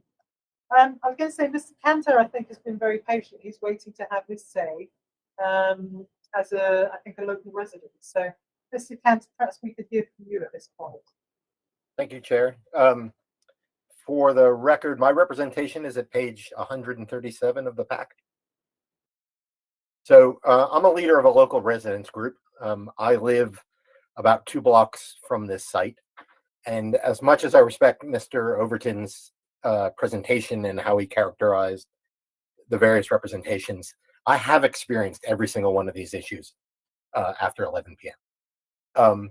The property is in the middle of what many of us call the war zone, particularly on weekends, but often on Thursdays and Wednesday nights. The streets are virtually unwalkable by normal people after 11 p.m., those streets specifically.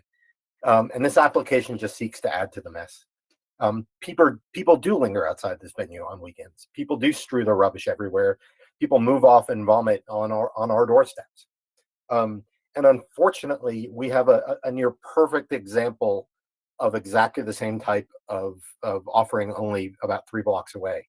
So many of you may know a place called the Munch on Shoreditch High Street. It's a takeaway with burgers and kebabs at roughly the same price point. It's directly across from the old Ace Hotel. The Munch inherited their late license. It had had a late license for years before the Munch moved in. It's also run by a seemingly very considerate family who during the day are, they're very nice people. And it's roughly the same size. But looking at that venue as an example for this venue, the net product of a very similar offering is that late into the night, there are queues because people are spilling out of bars and are waiting to get their kebabs. There are constant deliveries on mopeds. So for whatever reason, we've only talked about bikes and have ignored cars, but mopeds make just as much noise. They come and they go. And there are crowds gathered outside, eating, screaming, and generally making a mess. The police may be able to confirm this, but the pavement is grease-stained. Food wrappers litter the neighborhood all weekend. And the corner attracts the worst kind of ASB, such as knock sellers with boom boxes, attracting scores of complaints to the police and hacking noise over the last 12 months. The ASB it attracts is so bad, it has literally driven people out of the neighborhood. To be honest, I think SIA security is required at a venue like this after hours to get people to move on and not linger outside eating whatever they've just bought. To sum up, people forget that real people live here. People who come home late and have to walk through this mess, people who go to work early and have to literally walk through the vomit, people with children, and real people with real experiences of living here for decades. And what we know is the reality is very simple. Late hours keep people in the area. That adds to the cumulative impact and makes residents' lives worse and worse. And so for that, we urge the council to reject this application. We've lived all of these problems that all of you have talked about in theory. Thank you very much. Could I just ask, are you representing, you say you represent a local business group. Is your little speech here, are you taking on board and representing any of the other people who've written in? I don't think I formally am, other than when there's a chat group of about 47 of us, who I think about 8 have submitted representations, and they're all very happy that I'm here today. But I'm not going to represent that I'm representing a registered group under a formal name. Okay, good. Gilbert, have you got anything you'd like to ask Andrew? Yeah, just on the 12 o'clock point, Andrew. I mean, it's been mentioned by the police and others that after 12 it gets really bad. Just up to midnight it seems to be kind of a bit more acceptable. I mean, would that be your view as a resident down there, that sort of that midnight is the sort of witching hour, if you like? I'd probably put it closer to 11, but there definitely is a witching hour. Call it 11 or call it 12. It's actually pretty remarkable, where there are times where my wife and I will go to bed around 11 and just remark, oh, it's remarkably quiet tonight on a Friday night. And then the dog will have to go out at 3 in the morning. And we go outside at 3 in the morning, and it's unbelievable how literally the decibel level, and this is a time after the train has stopped running, the overground has stopped running, the decibel level will be up 25 decibels. Just this noise that appears late in the night. So whether it's 11 or 12, I'm not sure I could pin, but I completely agree with the police that there is this witching hour where things just change. And yeah, I'm just going to throw this into the conversation, if you don't mind. Because 12 is the sort of the witching hour, if you like. I know you've mentioned, Andrew, can come a little bit before that. I mean, I just want to put it out there: would the applicant consider the idea of 12 as being the kind of cut-off point for those for Thursday to Saturday? I'm just throwing it in there because I think it needs to be discussed.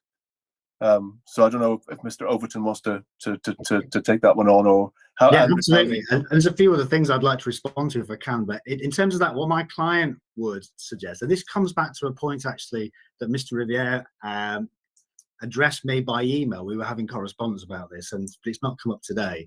And that's about whether he asked the question in email, whether we would consider reducing the delivery time so that they ended before the shop? And the answer to that is yes. So on a weekend, my client would be content to stop the delivery at midnight. Yeah, you did make that point. I'm simply talking about bicycles. I noticed that the Munch, I'm looking at my phone, is open till 2 and 4 a.m. Not the sort of hours that we're looking for at this establishment. We talked a lot about midnight. Some of these hours we're seeking, or before midnight on some days. I think I've put my submissions in writing, and I've said rather a lot. I think I just wanted to clarify those points that had been made, unless I can assist anyone any further.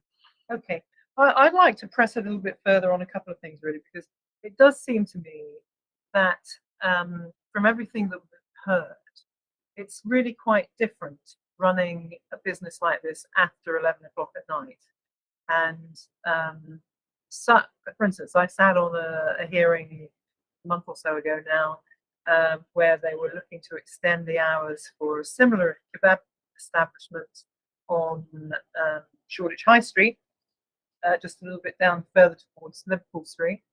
And they definitely had SIA security as part of their offer, because they recognise that, you know, there is a significant problem with queuing, with people not dispersing, etc., etc. So I guess I'm just a bit nervous that your client doesn't have experience of dealing with those sorts of things, and that there's nothing really that's in this application which gives me confidence that you've really got to grips with it. Even the very fact that you're talking about bringing bikes inside at that time, to me, seems to spell a certain naivety, really, about what goes on in managing those situations. Well, what I was suggesting is a point maybe I've not articulated it well enough. But in risk assessing sessions, these kind of issues, what the clients offered are policies that deal with dispersal, queuing, delivery, and they've offered policies that require them to risk assess the issue and deal with it. Now, I have said, and it's because it's true, that until this time, my clients haven't had experience of this property, of this problem. But that's not to say they don't recognise that one might occur. For example, on SIA security, it's common, I see in other local authorities, particularly out of London, to have a condition that the premises license holder is required to risk assess the position and hire SIA security if required. That seems like a fairly sensible risk-based approach, rather than suggesting to someone, you must have SIA security because we think, although nobody knows, we think that you're going to need them because we think that you're going to have queues. Whereas my client's experience is he's never had a queue outside his premises. So I merely suggest that what the approach that we were proposing. Can I just interrupt a moment? Because in a sense, you know, what you're saying is you want us to give you the license to have a queue and then retrospectively decide how you're going to deal with it by risk assessing it and introducing the appropriate policy. I have no idea what you would consider to be an appropriate policy at this point, and I need to know that, because if there are going to be queues, we want to know what you're going to do about them, not that you're going to start looking at implementing a policy which we don't know anything about. See what I'm saying? Well, I do, but with respect, we've suggested a condition that the license holder shall ensure that any queue to enter the premises which forms outside the premises is orderly, so as to ensure that there is no public nuisance or obstruction to the public highway. Yeah, and the next question is, and how do you do that? You know, we're talking about a lot of people, a lot of them quite tanked up late at night, you know, so it's not, it sounds lovely, but actually there are some practical realities about how you go about doing that, given the clientele we're talking about. Yeah, and absolutely. And one way of dealing with that is to hire security. Of course it is. But the point is they have a license, which the onus is on them, in case it weren't already obvious, that they've got to prevent public nuisance, and that through this process of consultation, representations, risk assessments, everyone's identified that one potential problem is queuing, albeit they've never had any. But a potential problem is queuing, and the license has a condition that forces them, compels them at risk of losing their license that they have to deal with that properly so it doesn't cause a nuisance. And in answer to the question, how do they deal with it? Absolutely, hiring security guards might be the answer to it, but the onus is on them to deal with it. And that's, I suggest, it's not some kind of ruse. It's a proper risk based approach to a problem that might occur, that they're But recognizing. I guess what I'm saying is that, you know, based on the experience of the licensing department of the police, and they do have substantial experience in all of this, and indeed Mr. Cantor lives there, they're saying not that there's a possibility that there will be queues, but that there will be queues. And as things stand at the moment, you're not dealing with that. Well, we're dealing with it in that we're inviting you to make it a condition that those queues are dealt with orderly so as to avoid public nuisance. I mean, my clients say if it's a requirement that they have security, then they'll have security. They're not trying to be difficult. They're trying to assess a problem as sensibly as they can. And the reason they suggested those conditions is not to try and evade responsibility or dodge the question on how specifically they will deal with it. The nature of that condition is so that there is a clear onus upon them to deal with a perceived risk. Councillor Smith. Thank you, Chair. I mean, for me, this comes down to the hours, really. And, you know, to be fair, you have in your in the extra supplementary documents, you know, you've made consideration for how you're going to mitigate against the cumulative impact, because it's very difficult for us to see that there won't be, bearing in mind that the hours that you're after.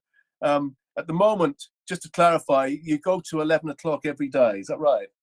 Yes. Every day. So at the moment, you're kind of, you know, if you went with LP3 core hours, then you get to 12 o'clock on a Friday and Saturday, and you get to 10:30 on a Sunday. I'm particularly kind of keen on keeping Sundays. But what I'm saying is, you know, core hours would be better than what you want now, and I would personally feel better myself about granting this on that basis. And I'd like you to respond, please, to that. I'm just making it clear to you what my position is. I appreciate that. Can I very quickly ask my clients that question? Absolutely.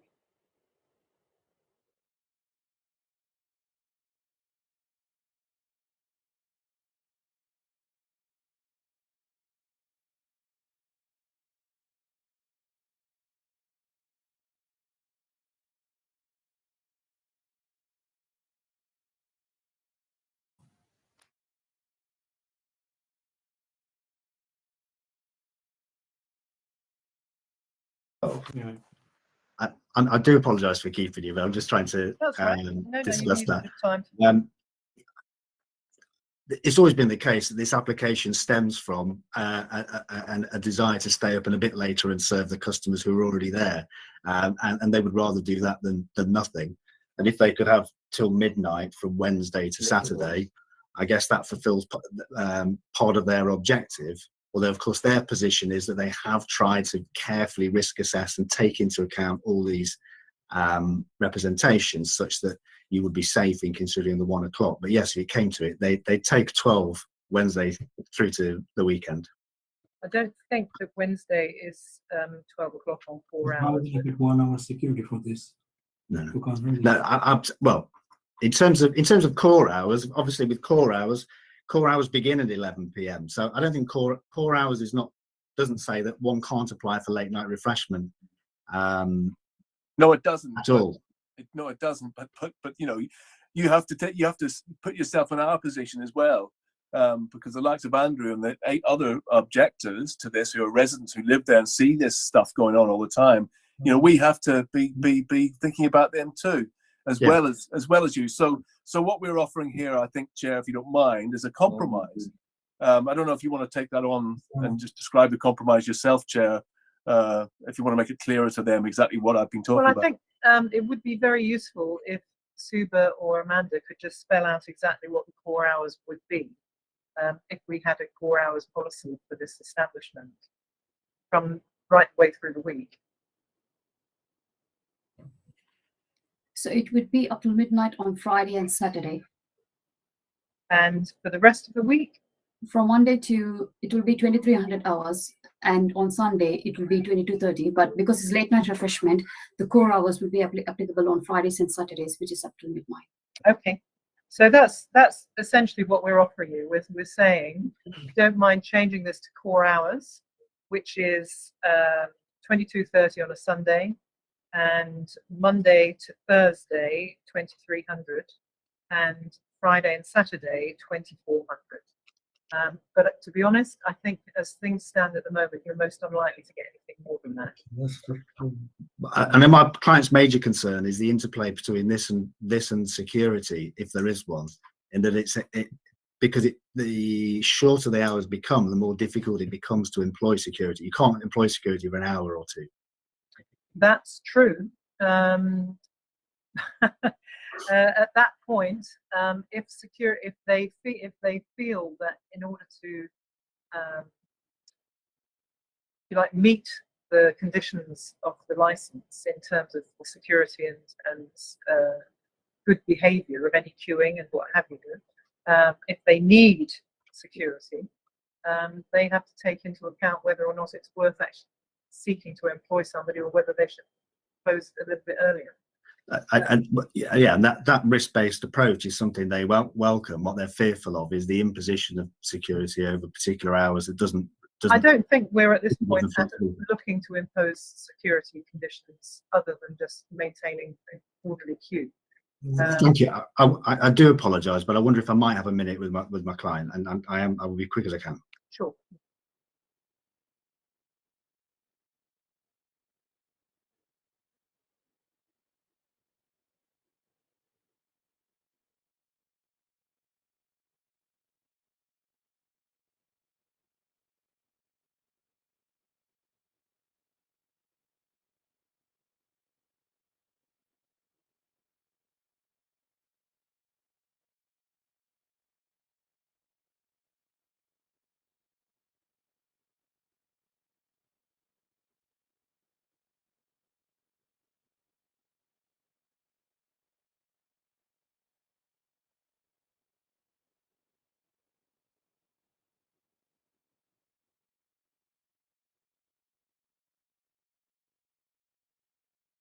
Thank you for the time. My clients rather feel on the circumstances that they'd rather take that offer than run the risk of not having any extension of hours. Although they'd actually, but anyway, that's their position. Good. Okay. Thank you. Councillor Smith. Yeah, thank you, Chair. I mean, that's most welcome, Mr. Overton, and thank you to your clients for that. Just on the issue of the SIA's, Chair, I think it's more of a sort of prevalent issue, after 12. So I don't think it's as important. I mean, maybe PC Griggs would like to come in and speak about that, maybe just to give us a bit of reassurance. Yeah, I would agree there that anything after midnight, we would be looking for SIA definitely. But if we're going with core hours, then there doesn't seem to be a need for that condition. Good. Okay. I mean, the truth is that if you find yourself with a significant problem with, between 11 and 12, that you're going to have to address it in some way or another anyway. But at this point, we're not asking for SIA. Could I ask whether just a quick comment from PC Griggs and Shannon and also Andrew, if this is something which is feeling much more reasonable to you. PC Griggs?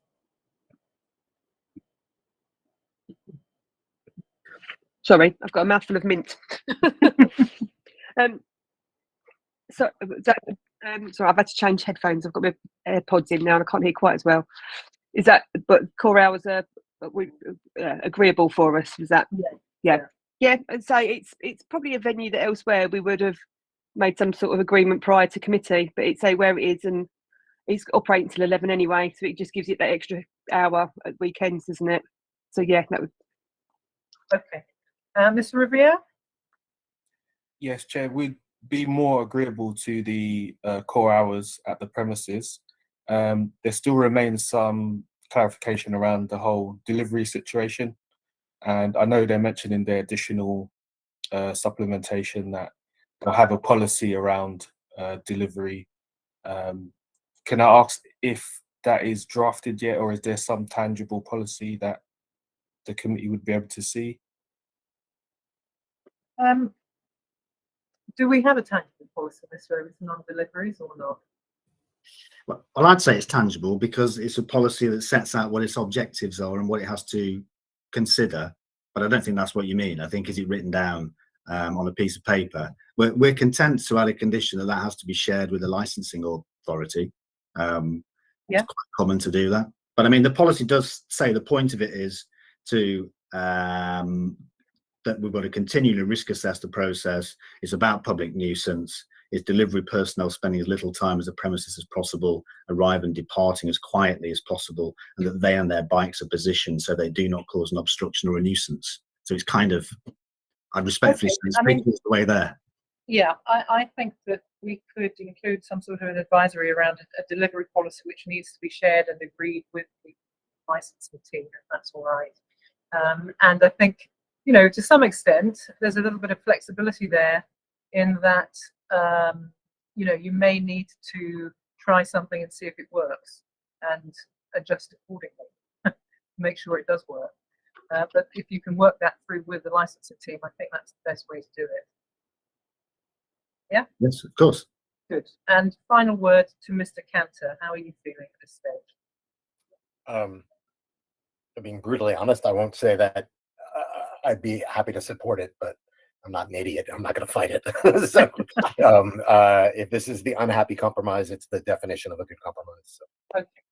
And you do get half an hour earlier on a Sunday night. Sundays can be really weird in Shoreditch because it's hospitality's night out. Right. Anyway. Good. All right. Well, thank you all very much indeed. And thanks for your patience. And we'll be in touch with some written confirmation about this. Thank you. Thank you. Right. So now we've got some temporary event notices to look at. It's nearly 4 o'clock and we've been going for nearly 2 hours. Could I just suggest that we take a short comfort break and maybe come back at 4 o'clock, if that's all right? So if people want to switch off their cameras and mics and come back at 4, that would be great. Thank you. Councillor Root, just before we take the break, I just wanted to bring to everybody's attention administrative error on my part. The hearing procedure for TENS was not included in the published papers. So I don't know if you want me to send that to you now, and when we reconvene, I could read out that procedure. Why don't you do that? That's a good idea. Okay, yeah, I just that's a good idea. just brought to my attention now, so I'll read. And I out just the wonder if somebody could put in the chat that we are reconvening at 4 o'clock, just in case anybody joins late and doesn't know where we all are. I think if Mario, unless Mario corrects me, I think we have a sort of temporary page that comes up. Is that correct, Mario? While we take a break? Yep, that's correct. So viewers under the YouTube live stream will see a message to say the meeting has been adjourned. However, I will be on the call, so if anyone does join, I'll put the message in the chat as well. Thank you, Maria, because I'm conscious that I haven't seen Mr. Dad's join us yet, and I don't think we've got everybody for the TENS yet, but I may be wrong there. But I've not had any contact from Mr. Dad's regarding whether he's joining us shortly or not. So I just wanted to bring your attention. But just to clarify, then we're having a 10-minute break. Well, no, it's now a 6-minute break. Oh, 6-minute break. 4 o'clock. Right, and I will be reading out the hearing procedure for TENS because it wasn't included in the pack. And again, apologies for that. Okay, great. Thank you. Thank you.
That's good. Okay. And Mr. Hicks, I'm not sure if you heard me that due to administrative error on my part, I forgot to include the type E TENS procedure in the papers. So I'm going to read it out before we start item 7. Hopefully I'll read it out as clear as possible that everybody can hear me. I've got it on my screen. So go ahead. Thank you. okay, thank you, everybody. So we're back now with the licensing subcommittee D meeting. And as mentioned before the break, I'm going to briefly go through the hearing procedure for this part of the meeting. We're now to item 7, and we're going to look at some various temporary event notices. So the procedure for this is type E, procedure type E, which will begin with step 1, which is the appointment of the chair and the introduction, but we've already done that. It is very similar to the previous procedure that was mentioned at the start of the meeting. So step 2 for this will be the licensing officer introducing the TENS, and then step 3 excuse me, will be the responsible authorities case. Step 4 will be the premises users case. Step 5 will be a discussion. Step 6 will be closing remarks, and step 7 will be final clarification. Step 8 will be consideration, and step 9, the chair announces the decision, but I think it's slightly different in this case because obviously we're holding a virtual meeting, but that is the procedure type E for temporary event notices. Thank you very much. So in that case, let's move on to our Suba, if she could just run through what this first TENS application is. Thank you, Chair. So this temporary notice was given to the licensing service in respect of the premises for the Kingsland 267 Kingsland Road for an event to be held on the 24th of September 2022 from 1200 hours and finishing on the 25th of September 2022 at 300 AM. We have received objection from the police and we not received any other further information and have nothing else to add. Thank you, Chair. Thank you very much. Okay, so in this case then, we will hear from, first of all, the parties who are objecting to this particular application. I think of the police primarily, is that right? Is that PC Neil Hunway? Yeah, Chair. Basically, the premises historically was known as the shelter. It's located on a busy main road between Dalston and Shoreditch. This premises had previously held a premises licence, but was a huge crime generator for the police and was the subject of many residents' complaints in relation to noise and antisocial behaviour. Since the surrender of the licence for this venue, there has been a noticeable change in the area. Police found that the late hours of this venue were attracting customers from Shoreditch who were looking for another place to go and to continue drinking and socialising. And if their entry was denied, they would loiter in the street, creating noise and antisocial behaviour. The last 10 that was granted to the venue was on New Year's Eve. The venue last opened on the 10 on this date, which authorised the sale of alcohol and regulated entertainment until 1 AM. When police arrived at the venue at 01:15 hours, the venue was still open with people inside and the band playing. This all amounted to unlawful licensable activity. When police spoke with the SIA door supervisor, who was asked what time the premises were closing, it was said that he'd been told 2 AM. Police then spoke to the premises user, Mr. Ismail Tezgel, who was the person in charge on the night, and he stated that they would now close slowly. He also stated that he didn't know that a live band was licensable activity, which the police found to be particularly concerning.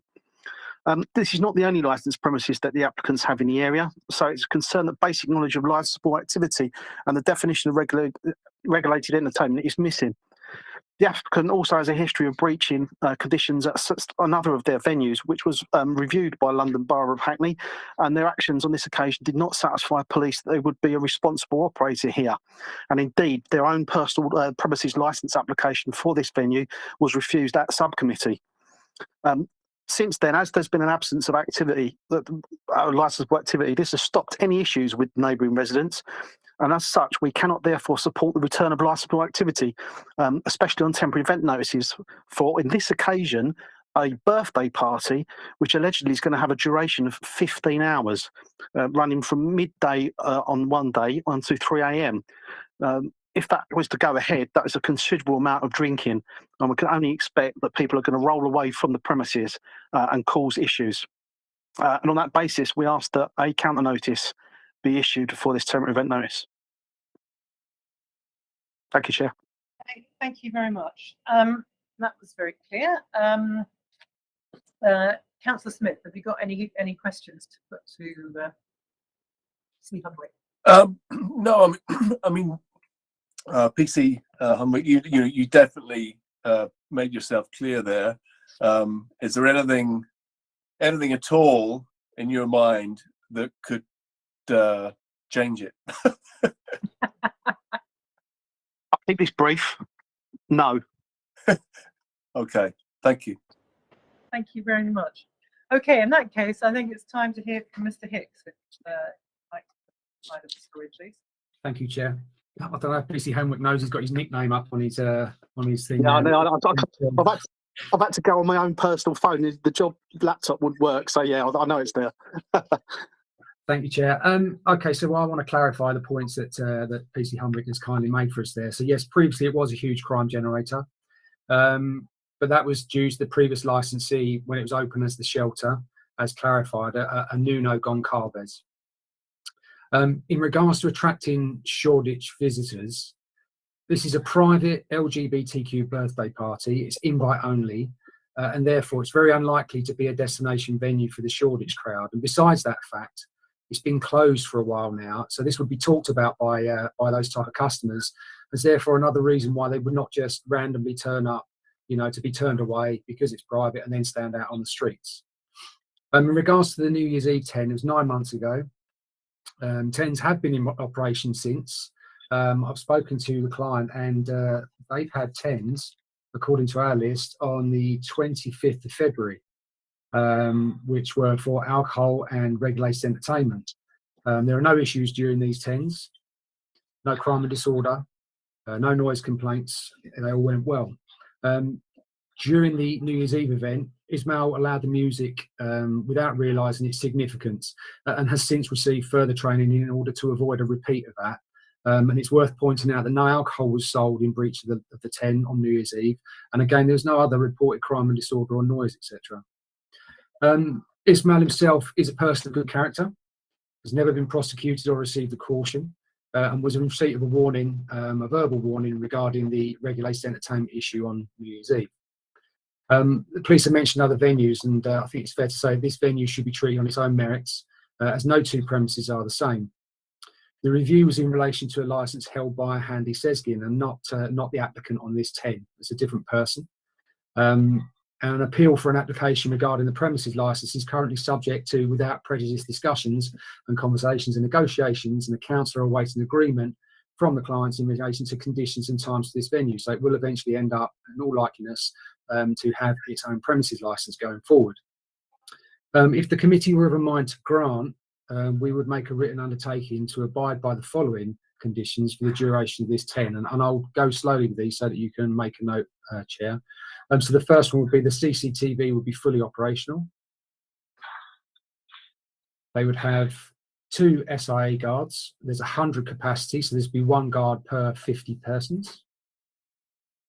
They would ensure that there's prominent signage in respect of noise, keeping the noise down, respecting the neighbourhood, etc. There would be a Challenge 25 policy in place. They would operate a dispersal policy. Sorry, someone speak there. Is that okay? No? There would be a maximum of 5 smokers allowed at the front after 9 PM, and this area will be monitored by the SIA.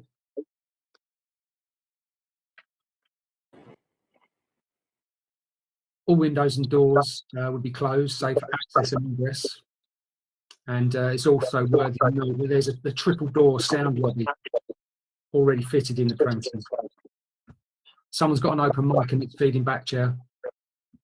I have left mine open. I think it might be PC Humbrick. It might be PC Humbrick. Yeah, that's better. Sorry, where was I? So did you get as far as there's a triple door sound lobby? Yes. So even if the front doors are open for access and egress, there shouldn't be any sound leakage, noise leakage from the premises. And further to that, there's a noise limiter that's been fitted to the premises and tested within the nearest noise sensitive premises. There will be a clear sign at the front stating that it is a private party, and there'll be no entry from persons just walking by on the street. There is a marshal, and there will be a SIA and key staff will assist in dispersal, requesting that the guests leave quietly and directs them to the nearest transport links. In relation to the 15-hour time, yes, the 10 was in for midday until 3 a.m. This was purely so the venue could pick up a bit of trade between midday and 6 p.m. prior to the party starting at 6 p.m. So it's certainly not the party goers drinking for 15 hours. I'd have to give some medals out if they were able to do that. But having said that, if a committee were reminded to grant and it eases concerns for the police, we would take out that initial drinking period of midday till 6 p.m. and start the 10 from 6 p.m. until 3 a.m. The final thing I would say, Chair, and it's worthy to note that actually this event could be held by means of a dry hire. So the client could just actually hire the venue out, not provide the DJ, not provide the alcohol. They provide their own DJ and own alcohol, and then you'd have an unregulated event. But we would obviously much rather this event was regulated. I'm sure the police would view it the same way. So the client can earn some money from the alcohol sold, and everybody involved would have a much higher degree of control over the event. Thank you, Chair. Okay, thank you very much. Well, I guess I have a few questions to you just for clarifications. Things stand at. One is, it seems to me that you're trying to say that you want it both ways. This is a private party, but then you do want to open between 12 and 6 o'clock for passing trade. That's two completely different things. So we need some clarity on which this is supposed to be. I can't really see how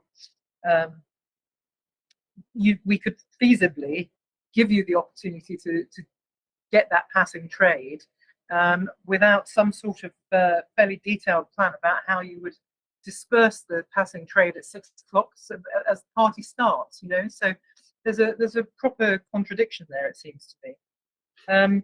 Sorry, do you want to answer that now, Chair, quickly? Yeah, why don't you? Yeah. I mean, to be fair, they're a business, and it doesn't say anywhere within the guidance that you can't apply for a 10 in that means. But I would just reiterate the point that if it comforts you, then we won't do that first bit. 12 till 6, we won't do it. We'll do the 6 and onwards, and then that would sort out any issues you have around that. Okay. You say there will be a dispersal policy. Is that something that you're going to show the police in advance? I mean, to say that you've got one, it might not be. You might just say we wave goodbye to everybody. I mean, it's. Yeah, I mean that would be pretty unprofessional of me to sit here and say there's a dispersal policy and then have a policy that says wave everyone goodbye. So we're obviously short of time, but I would ensure that a dispersal policy is presented to the police prior to the event going ahead. And just one final thought from me, which is really that it strikes me that what you're trying to do here, perhaps, is to have 1 or 2 TENS events which go off in a fairly low-key kind of way, with a view to ultimately backing up your application to restore the full licensed premises. Is that really what's happening? No, that's not the case at all. The application's already been heard, as PC Humwick stated. This is actually at appeal, and it's being decided now. Those negotiations are ongoing with the council. The council. Although, presumably you're not going to tell me that when it comes to hearing, if you've had some successful TENS, that they're not going to get mentioned in the hearing. I'm sure there's not going to be. We hope that we're not actually going to get to a hearing. We think the matter is going to be dealt with and sorted prior to, so there won't be a hearing. So no, we won't be mentioning that at a hearing. Okay, all right. Councillor Smith, any questions from you? Yes, thank you, Joe. Guy, could you just the first condition you mentioned, the very first one that you were proposing, could you just remind me of that one, please? Fully operational CCTV within the premises and. Oh yeah. And I suppose, I mean, I'm puzzled in a way as to why I understand, because obviously you're not kind of operating as such at the moment because you're under appeal and stuff. As to why the people organising the birthday party just didn't do a dry hire, because that would essentially have been easier for them to do, wouldn't it? And then you wouldn't have had to come for the tens, etc. So I'm just trying to work out what is going on here, and maybe just speak a little bit about whose birthday it is. Chair, I'll just flip that first point on his head. At the end of the day, the clients it's a business; they need to make money, so they're not going to suggest to people just have it as a dry hire. They make money out of their alcohol sales. So really, that's why I'd have to very quickly consult with the client in terms of whose birthday party it actually is, if I may. By all means, go ahead.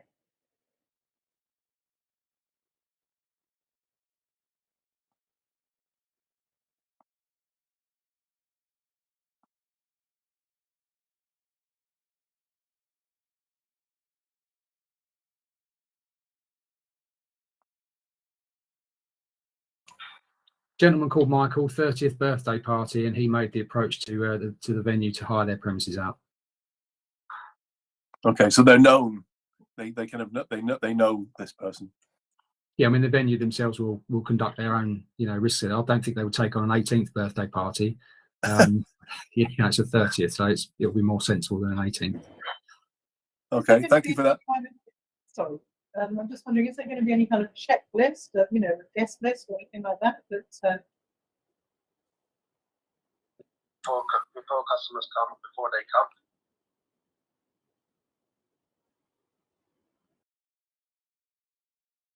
Yeah, Chair, there is a checklist, and that checklist will be on the door, and everybody entering will have to provide ID to show that they are the person on the guest list. Thank you. In that case, let's revisit the question that Councillor Smith put to PC Hunwick. Does any of this pacify you in any way? And if not, why not? No. I mean, it was earlier on. It was an LGBTQ event. On the 10th, it stated it was a 30th birthday. Now we're back to a 30th birthday again. When I had a conversation with the premises user when he submitted the 10, he stated that he was in negotiations, or that the council were about to give him his licence, which we had no knowledge of whatsoever. And as a result of that discussion he'd had with the council, that he decided to put 10s in because the hours they were suggesting didn't suit him. It wasn't late enough. Our concerns still remain, irrespective of who is running the venue. The fact is the venue is the wrong venue in the wrong place. I know everything's got to be judged on its merits, but this application for a premises licence has already been before subcommittee. The local councillor spoke on behalf of all the residents, and they were strongly in opposition to this venue operating. Now, it'd be very remiss of me as a police officer, although those residents don't get a say-so as to whether or not a temporary event notice happens, I've got to take all of that history into my decision-making. I can't, in good conscience, let a 10 go through on the basis of let's see what happens when we've got such a long history of problems with the venue. So my submission is that you get 26 days now on a temporary event notice, just for this year and for next year, on 20 temporary event notices, which gives a lot of weekends that this venue could be submitting temporary events. Now, I am duty bound, because this has already been through subcommittee for their full application, to put this temporary event notice to committee. And as I say, I have concerns as to, irrespective of who runs it, if it's a late night venue, it will attract problems. And that's where the police are at. Thank you very much. Can I just get it clear, Mr. Hicks, about the situation? So this is a premise which has applied for a license. It's gone to committee. It's been turned down, and it's in the process of being appealed. Is that right? Yes, Chair. So when you say you fully expect that it's not going to come back to committee, what you mean is you're expecting to win the appeal. Is that it? Yeah, the process is being agreed at the moment, and I'm sure Amanda Nouth will confirm that. I've got the email in front of me now, but we're just negotiating, relevant times and conditions, etc. I don't want that to be sort of the main talking point here, actually. We're here to talk about, a simple temporary event. And is there any chance I can just answer some of the issues that PC Hunwick has raised there? You can. Clarity for you. Well, first one, I want to clarify that LGBT people do have birthdays, and it is an LGBT birthday, 30th. They've made their 30th birthday, and it's their party. For clarification there. In terms of the amount of objections raised by the public, that was in relation to the previous premises, the problems that the previous premises caused. This is a different operator, entirely different operator. And in terms of the 10 going forward, we've had previous 10s since the New Year's Eve 10, and there's been no issues raised there. Nothing's been said about those 10s. We've just to be clear, you've had one. No, we've had the New Year's Eve 10, and then we had 10s over a 3-day period. Just bear with me, Chair.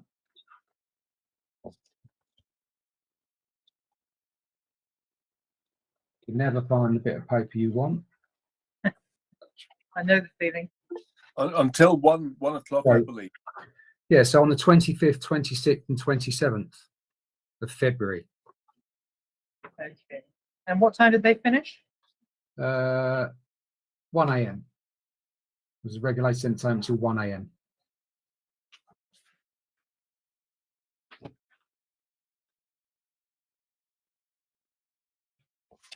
Right. I don't think we can make the event any more, secure than. There's not a lot more we can do to make that event secure. Guest list. Can I ask about the CCTV? Is it already in place in the building? Yeah, I mean, I know PC Hunwick said we don't want this type, we can't have this type of building in this type of place. But even the operation of the premises has changed. It's now like a jazz club type premises. It's a bar. It's not the previous operation that it was when it was the shelter. Going forward, it won't be. Amanda, you've got your hand up as well. Thank you, Chair. I just wanted to raise a couple of points through the chair if you'd like to get clarification from Mr. Hicks. Firstly, I will confirm that, yes, it is correct that we're currently in the process of trying to settle the appeal that's at court, but I appreciate that that's not the main focus of this this application. But the couple of points, just to ask, the last 10 on the 25th, 26th and 27th of January, does PC Hunwick have any information as to whether there were any problems associated with those 10s or the 10s that Mr. Hicks is saying that the premises has had? Is he aware of what issues arose, or were there actual problems with these recent 10s, not from the previous license holder, but the current the application or current license holder? And also the other thing was, with the operation of the premises, or before this 10 was applied for, did the license holder or Mr. Hicks try to liaise with the police, maybe to discuss this or to get them to inspect the premises, to be satisfied that it is now operating as they would like, to reassure them in some way about the operation of the premises? You see, Hunwick? The premises aren't operating. It hasn't got a license, so it had the 10 back in January. They were told when we were contacted to see about transferring the license. That's when they were told that the license had been surrendered by the previous occupant, and then I assume they still signed the lease and I've put some money into the bar, but obviously it's devoid. It doesn't have a premises license. That's why they applied in the early part of the year. Okay, so that 10 didn't take place, or it did take place, the event? The 10 in February did, as far as I'm aware. Yeah. We agreed a 1 a.m. finish. I'm not aware of any issues that came out of that. Okay, right. And is it the same? Okay. Sorry, I was just going to say about the question that Amanda had about whether or not the applicant had been in touch with you to have a look at the building, to just check it out inside, to see. Not with regards to the 10 at the moment. I believe when the application was put in for the premises license, my colleagues went down there when it was still it was under construction, Right. So we're taking the applicant's word for it on all of this, really, aren't we? Nobody's been in there. Well, yes, we've not been in there since it's been completed, or I certainly haven't. Okay. Could I just hear from the licensing officers? Have they any views on this at all? It suddenly occurred to me that I didn't invite them to speak. I'm not sure if they're. I can't remember of it. They're not. I'm not sure they're party to this. No, They're not party. exactly. No. Yeah, Okay. it is the police's application. It is the police. Yeah. Yeah. Okay. Chair, Yes. please may I offer some clarity around visits, pictures, and stuff like that. So no, we haven't engaged with the police recently in terms of coming to visit the premises, but and Ms. Nouth may clarify this for me, but it's my understanding that clear pictures were produced on an application showing, you know, the whole outside and inside of the premises that the police would have had sight of. I may be wrong, but I'd seek clarity on that. Are you able to give us any clarity, Amanda? Are you talking about in terms of the appeal? These photographs were provided. I think that's probably what Mr. Hicks is saying, that as part of the appeal process, that pictures. Yes, yes, but the thing is, in terms of this application, those appeal documents or the information for that wouldn't have been sent to. I'm not suggesting that. I'm not suggesting that. Well, what I'm suggesting is that, you know, we've had the police say that they've had no engagement. They've never seen it. Only saw it as an empty shell. And I'm saying that's not strictly true. I believe those pictures were submitted some time ago, and the police would have had sight of them. Not on this 10, but on a previous application. So it's not entirely true that they haven't seen the premises in its current form. Okay, PC Hanwick would have to confirm that, because I'm not aware that in terms of the appeal that I've been giving any information of that to the police. Yeah, I was going to say, we haven't had any information from the licensing authority about the appeal. It was only when I spoke to Ismail, when he made mention, that we even knew that there was any discussions regarding the appeal. We knew an appeal had been lodged at court, but we've not been passed any paperwork. Okay. Councillor Smith. But Chair, sorry, just to PC Hanwick can clarify. Previously, Mr. Hanwick said that he'd submitted paper. You know, there's been some submission of photographs or whatever. Have you seen these photographs previously when you were considering the last 10? No. There's more than one licensing officer, though, Chair. To be fair, Mr. Hanwick might not have seen those, but one of the other officers who deals with the applications probably has. I just wanted to make that point that, you know, the police aren't entirely unsighted on what's going on. Were they submitted with the actual news that, you know, the officers travelled to Shoreditch quite a lot, and they would have driven past the premises and had a look, you know, during those. Yeah, no, we've seen the outside, we've seen the frontage, but I just haven't seen the inside. And if the photographs were sent as part of the appeal process, none of us were aware that the appeal was being negotiated.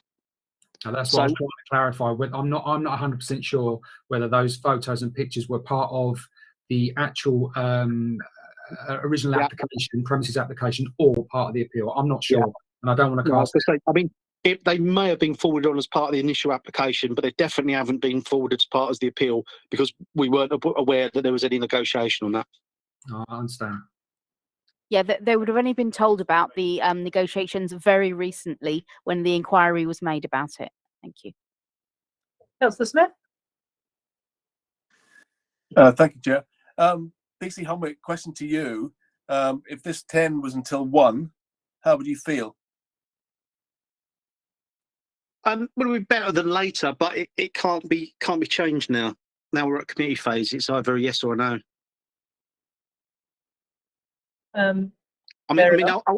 Ultimately, we've got our concerns with this, and the application has already been before committee, and therefore the committee should determine whether the temporary event notice should go ahead, because the concerns haven't gone away.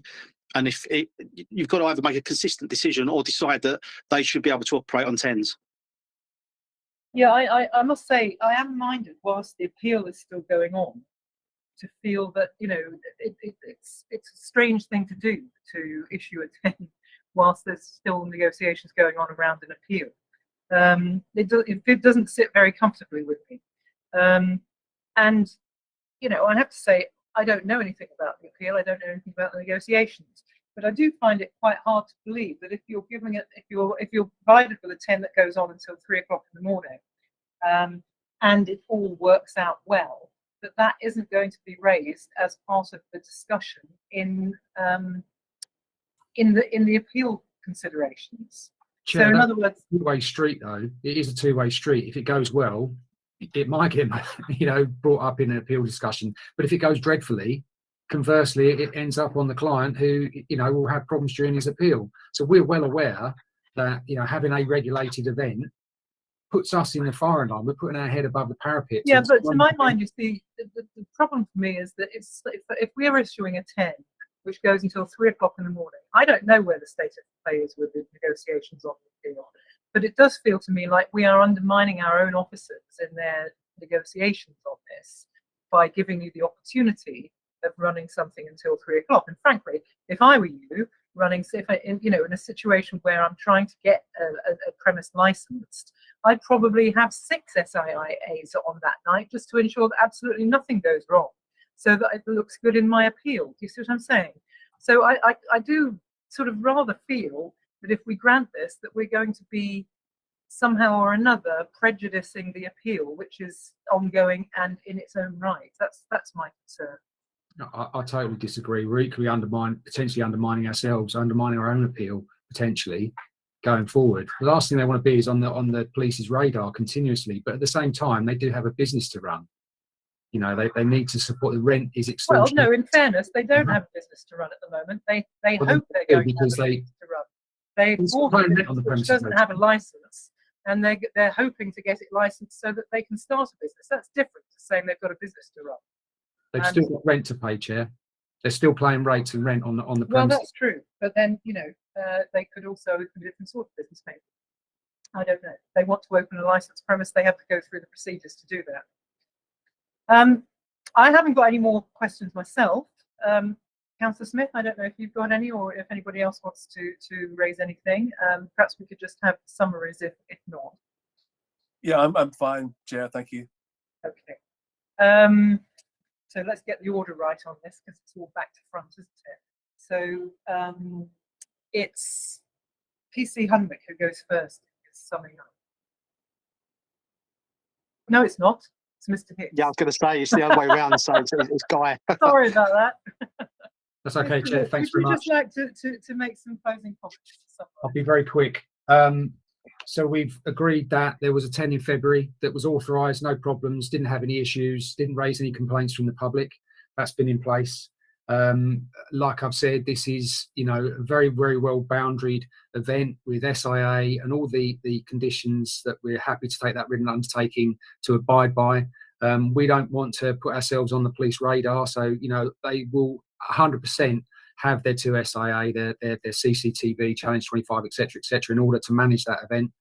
They want to go forward, and I disagree that by authorising that 10, it would undermine the council's position in terms of the licence, because at the end of the day, the council are about to issue a licence. If the place was so terrible and the staff were so terrible, why would we be going down that route during an appeal? But they haven't done it yet. Well, I know how far they are through, Chair, and I'm sure that your legal officer will explain that during the discussion. And I'm quite, I'm in a position where I think that will happen. And I think that was just about it. I would just sort of reiterate the point that a lot of the issues that have been raised here have been historical. They're not about Ismail Tezgel, who's the applicant on this. They're about other operators, other people. I understand, and they're valid issues to raise, but they're historic. They're about another operator. Thank you, Chair. Thank you very much. PC Hunwick, have you got anything else to add? No, nothing that I've not already said. So I'll leave it there. Okay, thank you very much. Well, thank you both for coming and making the representations and being so clear, and we'll get back to you as soon as we can. Chair, can I just very quickly throw in there, if you need the dispersal policy, could we be let know, so we know as soon as possible, bearing in mind that we're quite close to the actual event, and if we're not going to get our 10, then we need to get, back to the customers and stuff. So we would really appreciate a decision as quickly as possible. I appreciate it. Thank you. Thank you. Cheers. Right.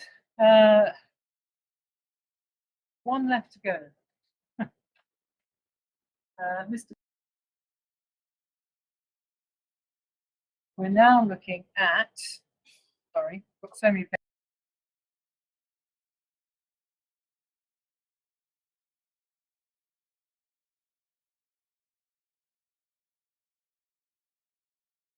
I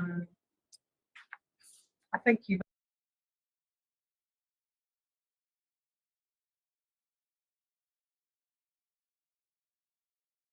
understood the procedure. We're going to be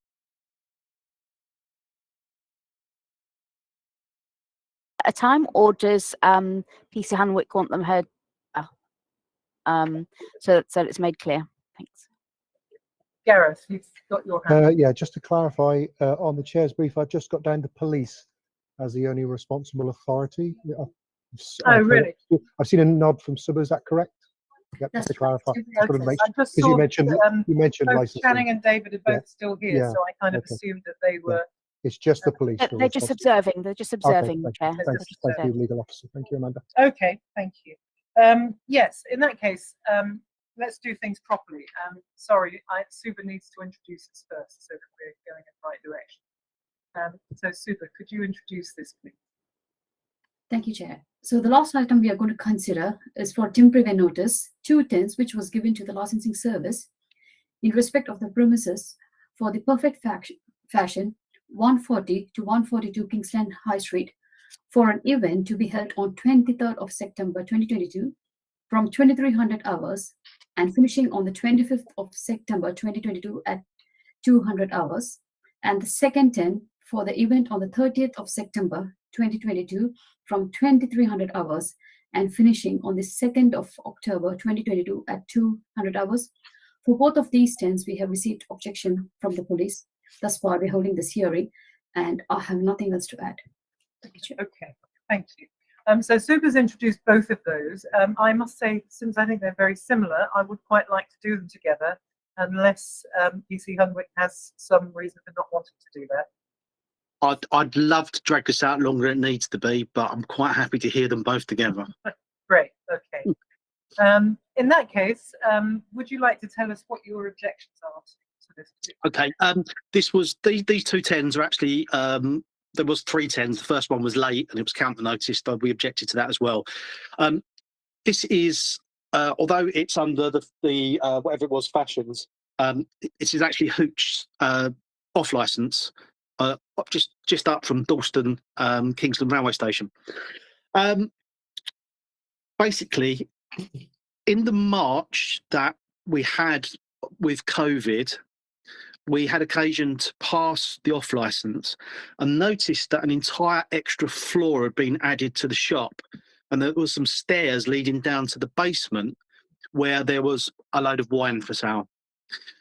We went and did a full licensing check in the March, and as a result of that, we issued a Section 19 notice to the off license due to various different breaches, the fact there was no DPS in post, and the fact that an entire extra floor had been added.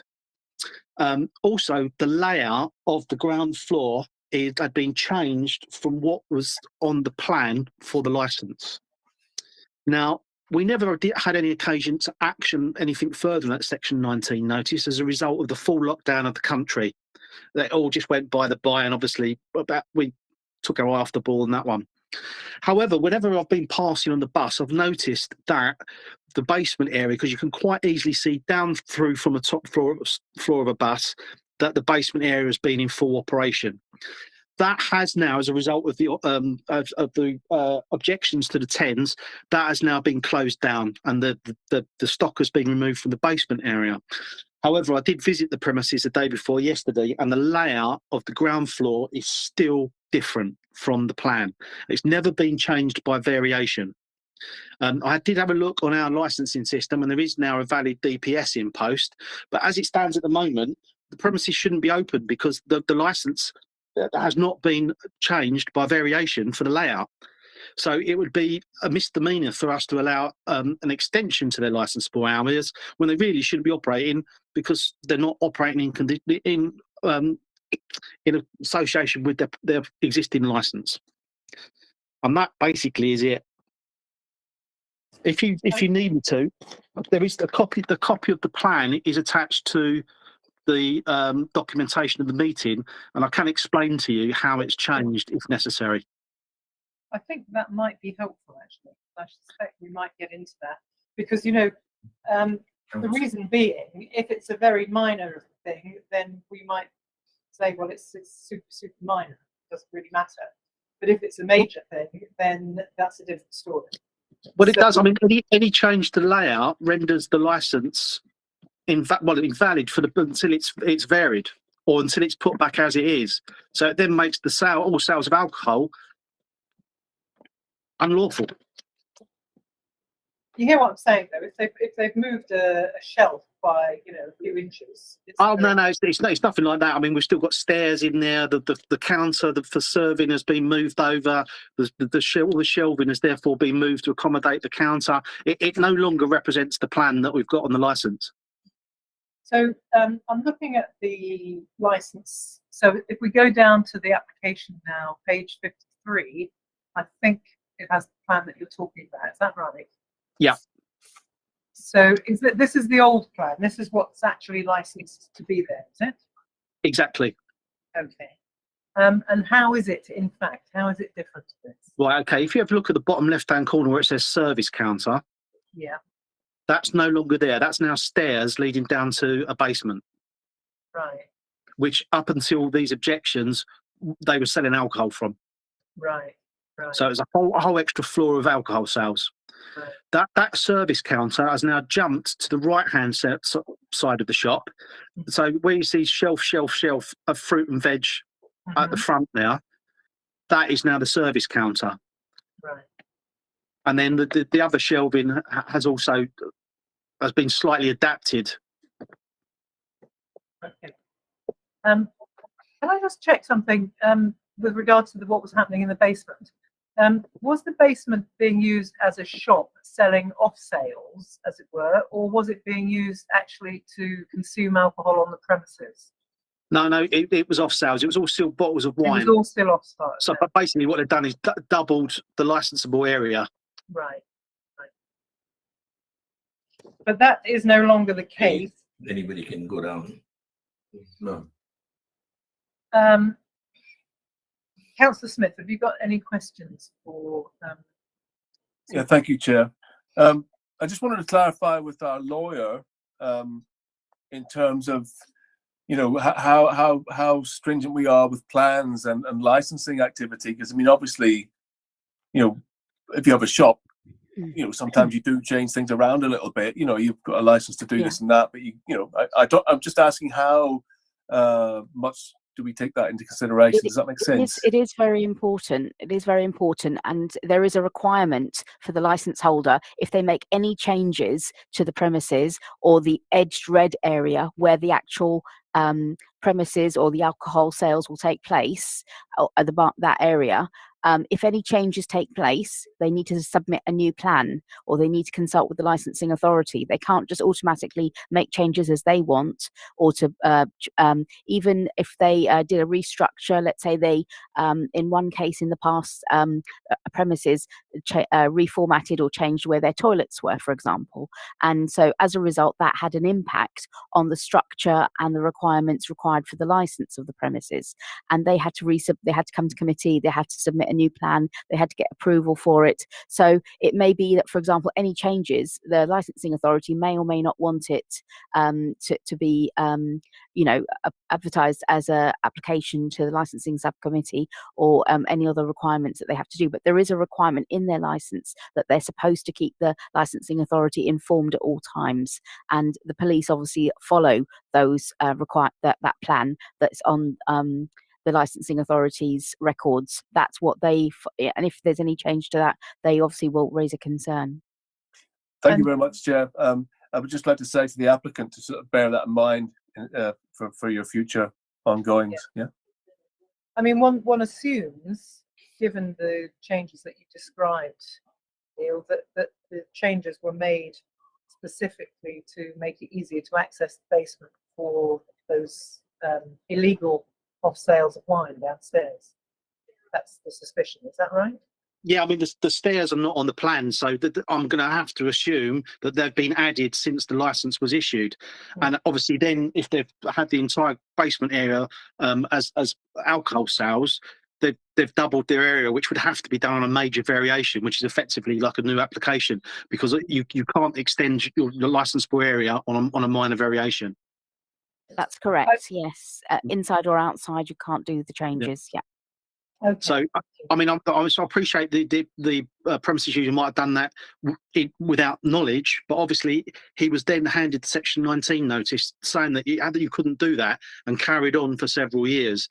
And it only seems to be as a result of these objections to the temporary event notices that they've actually removed those sales.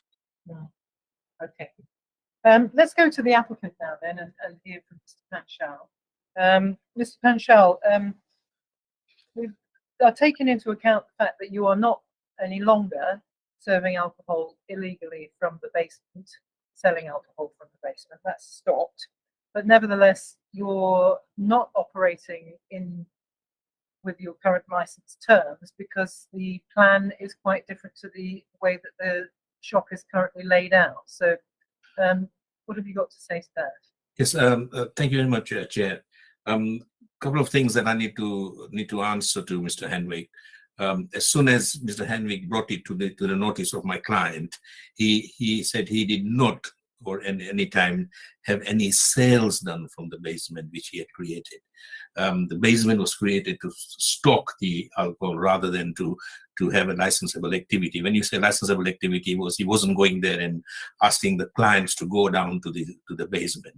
Yes, he made a mistake, but he did another drawing we I have in front of me here, which is a new drawing of the shop, which he's going to be presenting it. I will be sending it as a minor variation tomorrow. Plans, when they are changed, you normally send in the minor variation according to me from the guidance. So a minor variation for the change of plan is going to be submitted tomorrow, which I've got in front of me now. So that's one thing. There was a so that's the question that I'm of Mr. Henwick that I'm answering at the moment. Sure. Before I put my submissions in. Yeah. There is go ahead with. Oh, if you've got other things to answer, PC Henwick, then do by all means, or make your submission. It's up to you. Yeah. Just a quick one to ask Mr. Henwick that there was an approval of one of the temporary event notices that we gave in. Am I right in saying that? Yeah, because unfortunately I took some annual leave, and normally I'm the one that deals with all the temporary event notices. And whilst I was away, my colleague, who was unaware of the situation at the shop, put the temporary event notice through. It was only when you put further 3 through and I was back that obviously I knew what was going on.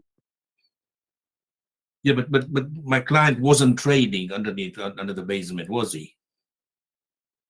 I've got no idea when he took it out. I'm going to assume it's when the objections went in. At the end of the day, he was trading when we first saw it, because we went down there and it was all laid out on display shelves. It was all well lit, and there was no signs saying that nobody could go down there. So it therefore forms a part of public display. And it doesn't actually take the sale from there, but if somebody can take the wine off the shelf, okay, that's a licensable area, and then they return to the ground floor where they pay for it. You know, yes, I'd like my client to answer that. Sorry, Chair, he's here with me. Okay. Yep.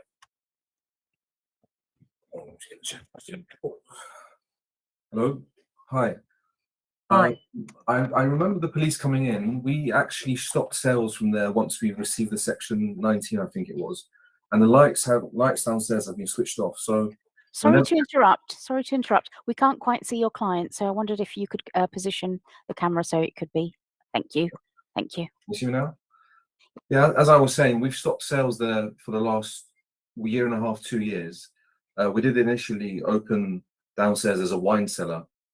I didn't have knowledge about, that we had to change this. And once the police came and warned us, we've closed down downstairs, and it's been closed since. So you're wrong in the sense that we just closed because of these objections. It's been closed for the last year and a half.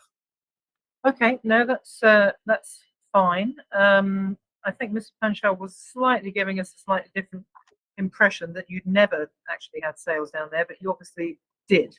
Yes, but we you stopped initially it did when we first after opened. the section. So, sorry, Chair. What the impression I've got is that when they took over in 2019, that's when they took over the job. We opened the shop new August 2019. The police came in March 2020. So we did sell alcohol there for 6 months, but that was because of I didn't know that we had to apply for a license. Okay. So since then, in 6 months' time, they stopped selling alcohol from there. Yes, Chair, they have made a mistake by not producing the minor variation to the premises, which we've now got the new plans, and we are putting a minor variation in tomorrow to send it to the council. As far as my temporary event notices are concerned, Chairman, all I have to say regarding a temporary event notice is applied for a premises where you want to sell alcohol, which is not licensed to sell alcohol. So in this case, we applied for a premises license, a temporary event notice, for the premises mentioned, the address that we got and the place we got. So we do not have to provide a diagram or a map of the premises, but it is the premises that we've applied for, which is what it is presently. The concern of the police in their objection, which I look at it, is regarding the downstairs, which he thinks that we are using. So we have clarified to you that we are not using the downstairs at all. So can I just interrupt? Because I think we've established that you're not using the downstairs. That's No, not we're the not. problem. The problem here, as far as the police are concerned, is very simply that you need to get your ducks in a row, and you need to get your premises variation sorted out before you put your TENS applications in. Because otherwise, you're asking us to give you a TENS license in a premise which is not properly licensed. That's the situation that we're in at the moment. And that's to do with the plan, nothing to do with downstairs. Yeah, but Chair, we apply for a premises temporary event notice on a premises which is not licensed. In my terms, in section 182, the guidance says that you apply for a premises. If I wanted to apply for a premises license or sell alcohol tomorrow at my premises, I need to apply for a temporary event notice and mention that this is the premises that I'm applying for a temporary event notice. That premises may not have a premises license at all. So if we are considering this temporary event notice, it is for a premises. We could say that we are applying for a premises license for a premises which has no premises license. Can we take a step back? Because one thing that I think that we're all a bit concerned about when we looked at this was that we were very unclear about the nature of the event that's actually being applied for. So if you could tell us perhaps about that would be quite a useful way to go forward from. Sorry, what would you like to hear from us? We want to hear about the nature of the event that you want to actually run with these two TENS. The nature of the event is we are carrying on a licensable activity from 11 o'clock to 2 a.m. in the morning. And we're happy to have normal conditions which would abide by the Licensing Act. Yes, so what is the licensable activity? I mean, is it a party? Is it a fashion show? Is it what is it? Sorry, you're muted. You're still muted. Sorry, Chair. Sorry, my big one. Sorry. That's all right. Don't worry.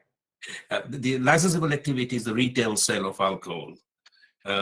We're happy to have the conditions laid up. I can go through the conditions that I can put up with the retail sale of alcohol. Then we will have a CCTV. We will have a door supervisor present in there. We will have all the licensable activity, all the 4 licensing objectives robustly promoted during that time. We'll have the refusal book. We'll have the incident book in our place. we will have a normal all the conditions relating to the license which the premises had before. We would come, there were about 22 conditions. We are happy to have them onto it. I can go through one at a time if you want me to. No, what I'm trying to establish, you know, for the clarity of everybody here, is exactly what you're trying to do. So what you're trying to do is to do what you do anyway, but for slightly extended hours. Is that right? Well, that could be yes. We could put that answer yes. That's fine. I've got PC Hunwick and Councillor Smith that wants to say something. Let me take the councillor first. Yeah, thank you, Chair. Again, I just sort of wanted clarity from our lawyer about, you know, this is a temporary event notice, you know, and I think that means there should be an event. I mean, that makes sense to me, but maybe if our lawyer could clarify as to whether, you know, this is an event or not. That's a good point.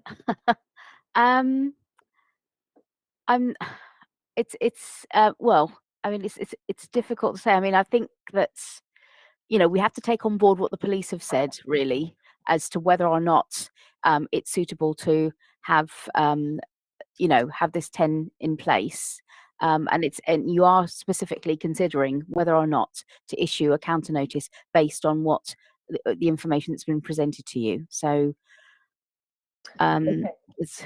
Thank you. No, PC Hunwick, what did you want to say? I have a lot of experience with tens. That's my day job all the time, so I can explain to you exactly what this is going to be. This is an off license that's got a terminal hour of 11 o'clock.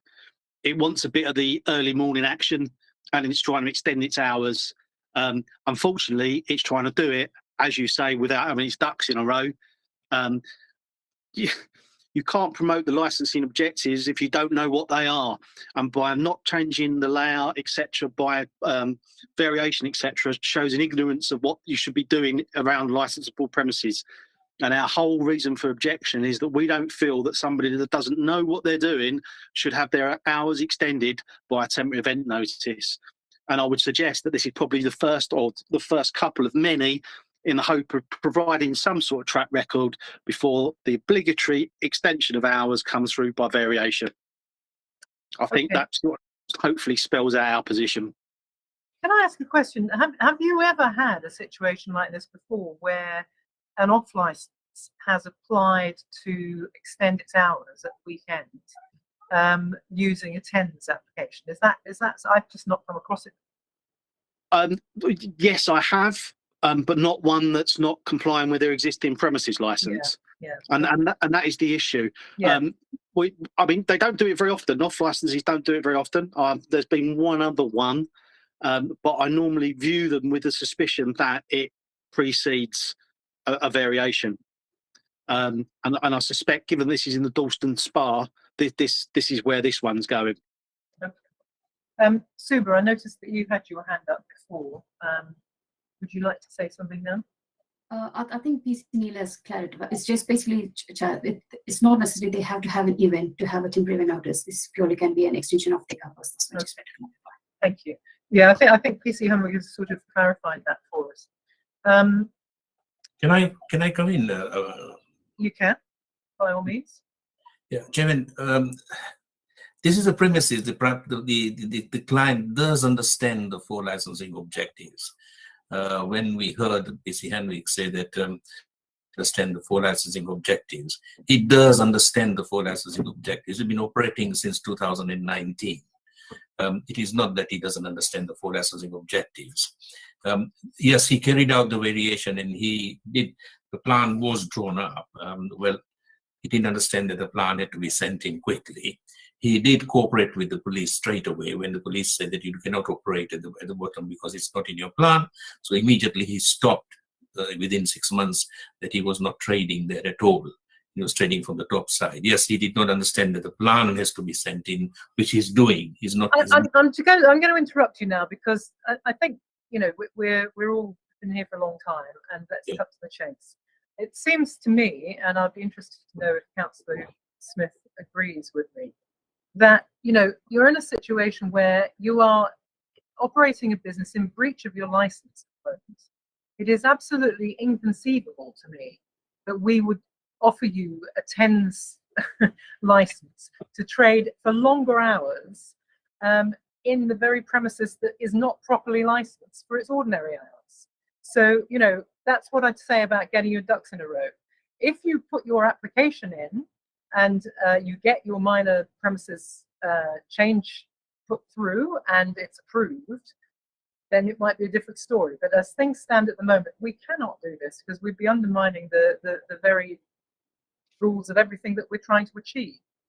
So in other words, Chairman, what we're saying today at this hearing is, if we were to set in the minor variation tomorrow to the council and send in this minor variation to the council application, the temporary event notice, which is going to be running this week, 22, could not run because it's not under the whatever your licensing, which is not but correct. But the next following one would be correct to run. Am I right in saying? Well, at that point, we have to see whether or not the minor variation is accepted by the licensing department or not. So we can't actually say, yes, we can offer you the option on the other 10 because we don't know how long it's going to be for that to be assessed and processed. So I'm afraid they're both going to fall until that process has taken place. Okay, Chair. Sorry, but at least we're clear. At least I think you've understood. And I think your clients probably understood too. No, we're trying to cooperate with the police here, the force authorities, and we're not shying away. So let's do things in the right order. Yeah, we will submit the application tomorrow in minor variation straight away, which I did get it today only. So we're going to submit it tomorrow morning, and then we could go back to the minor to the Mr. Henwick, because we are cooperating with him.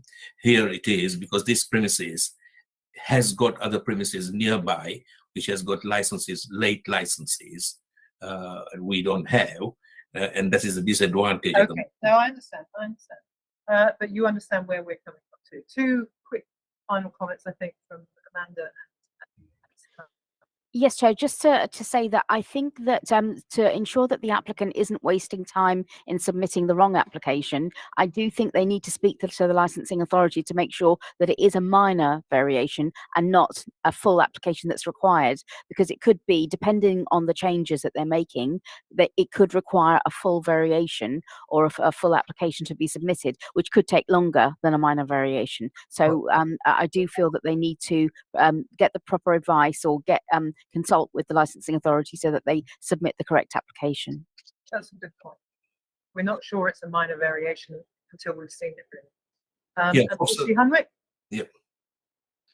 Yeah, I'll just add one further point, that even if we took on board that you'd remove the sales in the basement after we've issued the Section 19 notice, it did also tell you about the change in the layout on the ground floor. And we're now talking about that nearly 3 years later, that you'll now want to put that variation in. So, I mean, again, it's completely in the wrong order. Okay, thank you. Good. In that note, I think we can close this session then. Thank you very much. And thanks everybody for your patience and for sticking with us for so long. Thank you, Chair. Thank you, everybody. See you at the next one. Thank you. Thank you. Sarah. Thank you, everyone. Thank you. See you, Suba. See you, Neil. Bye.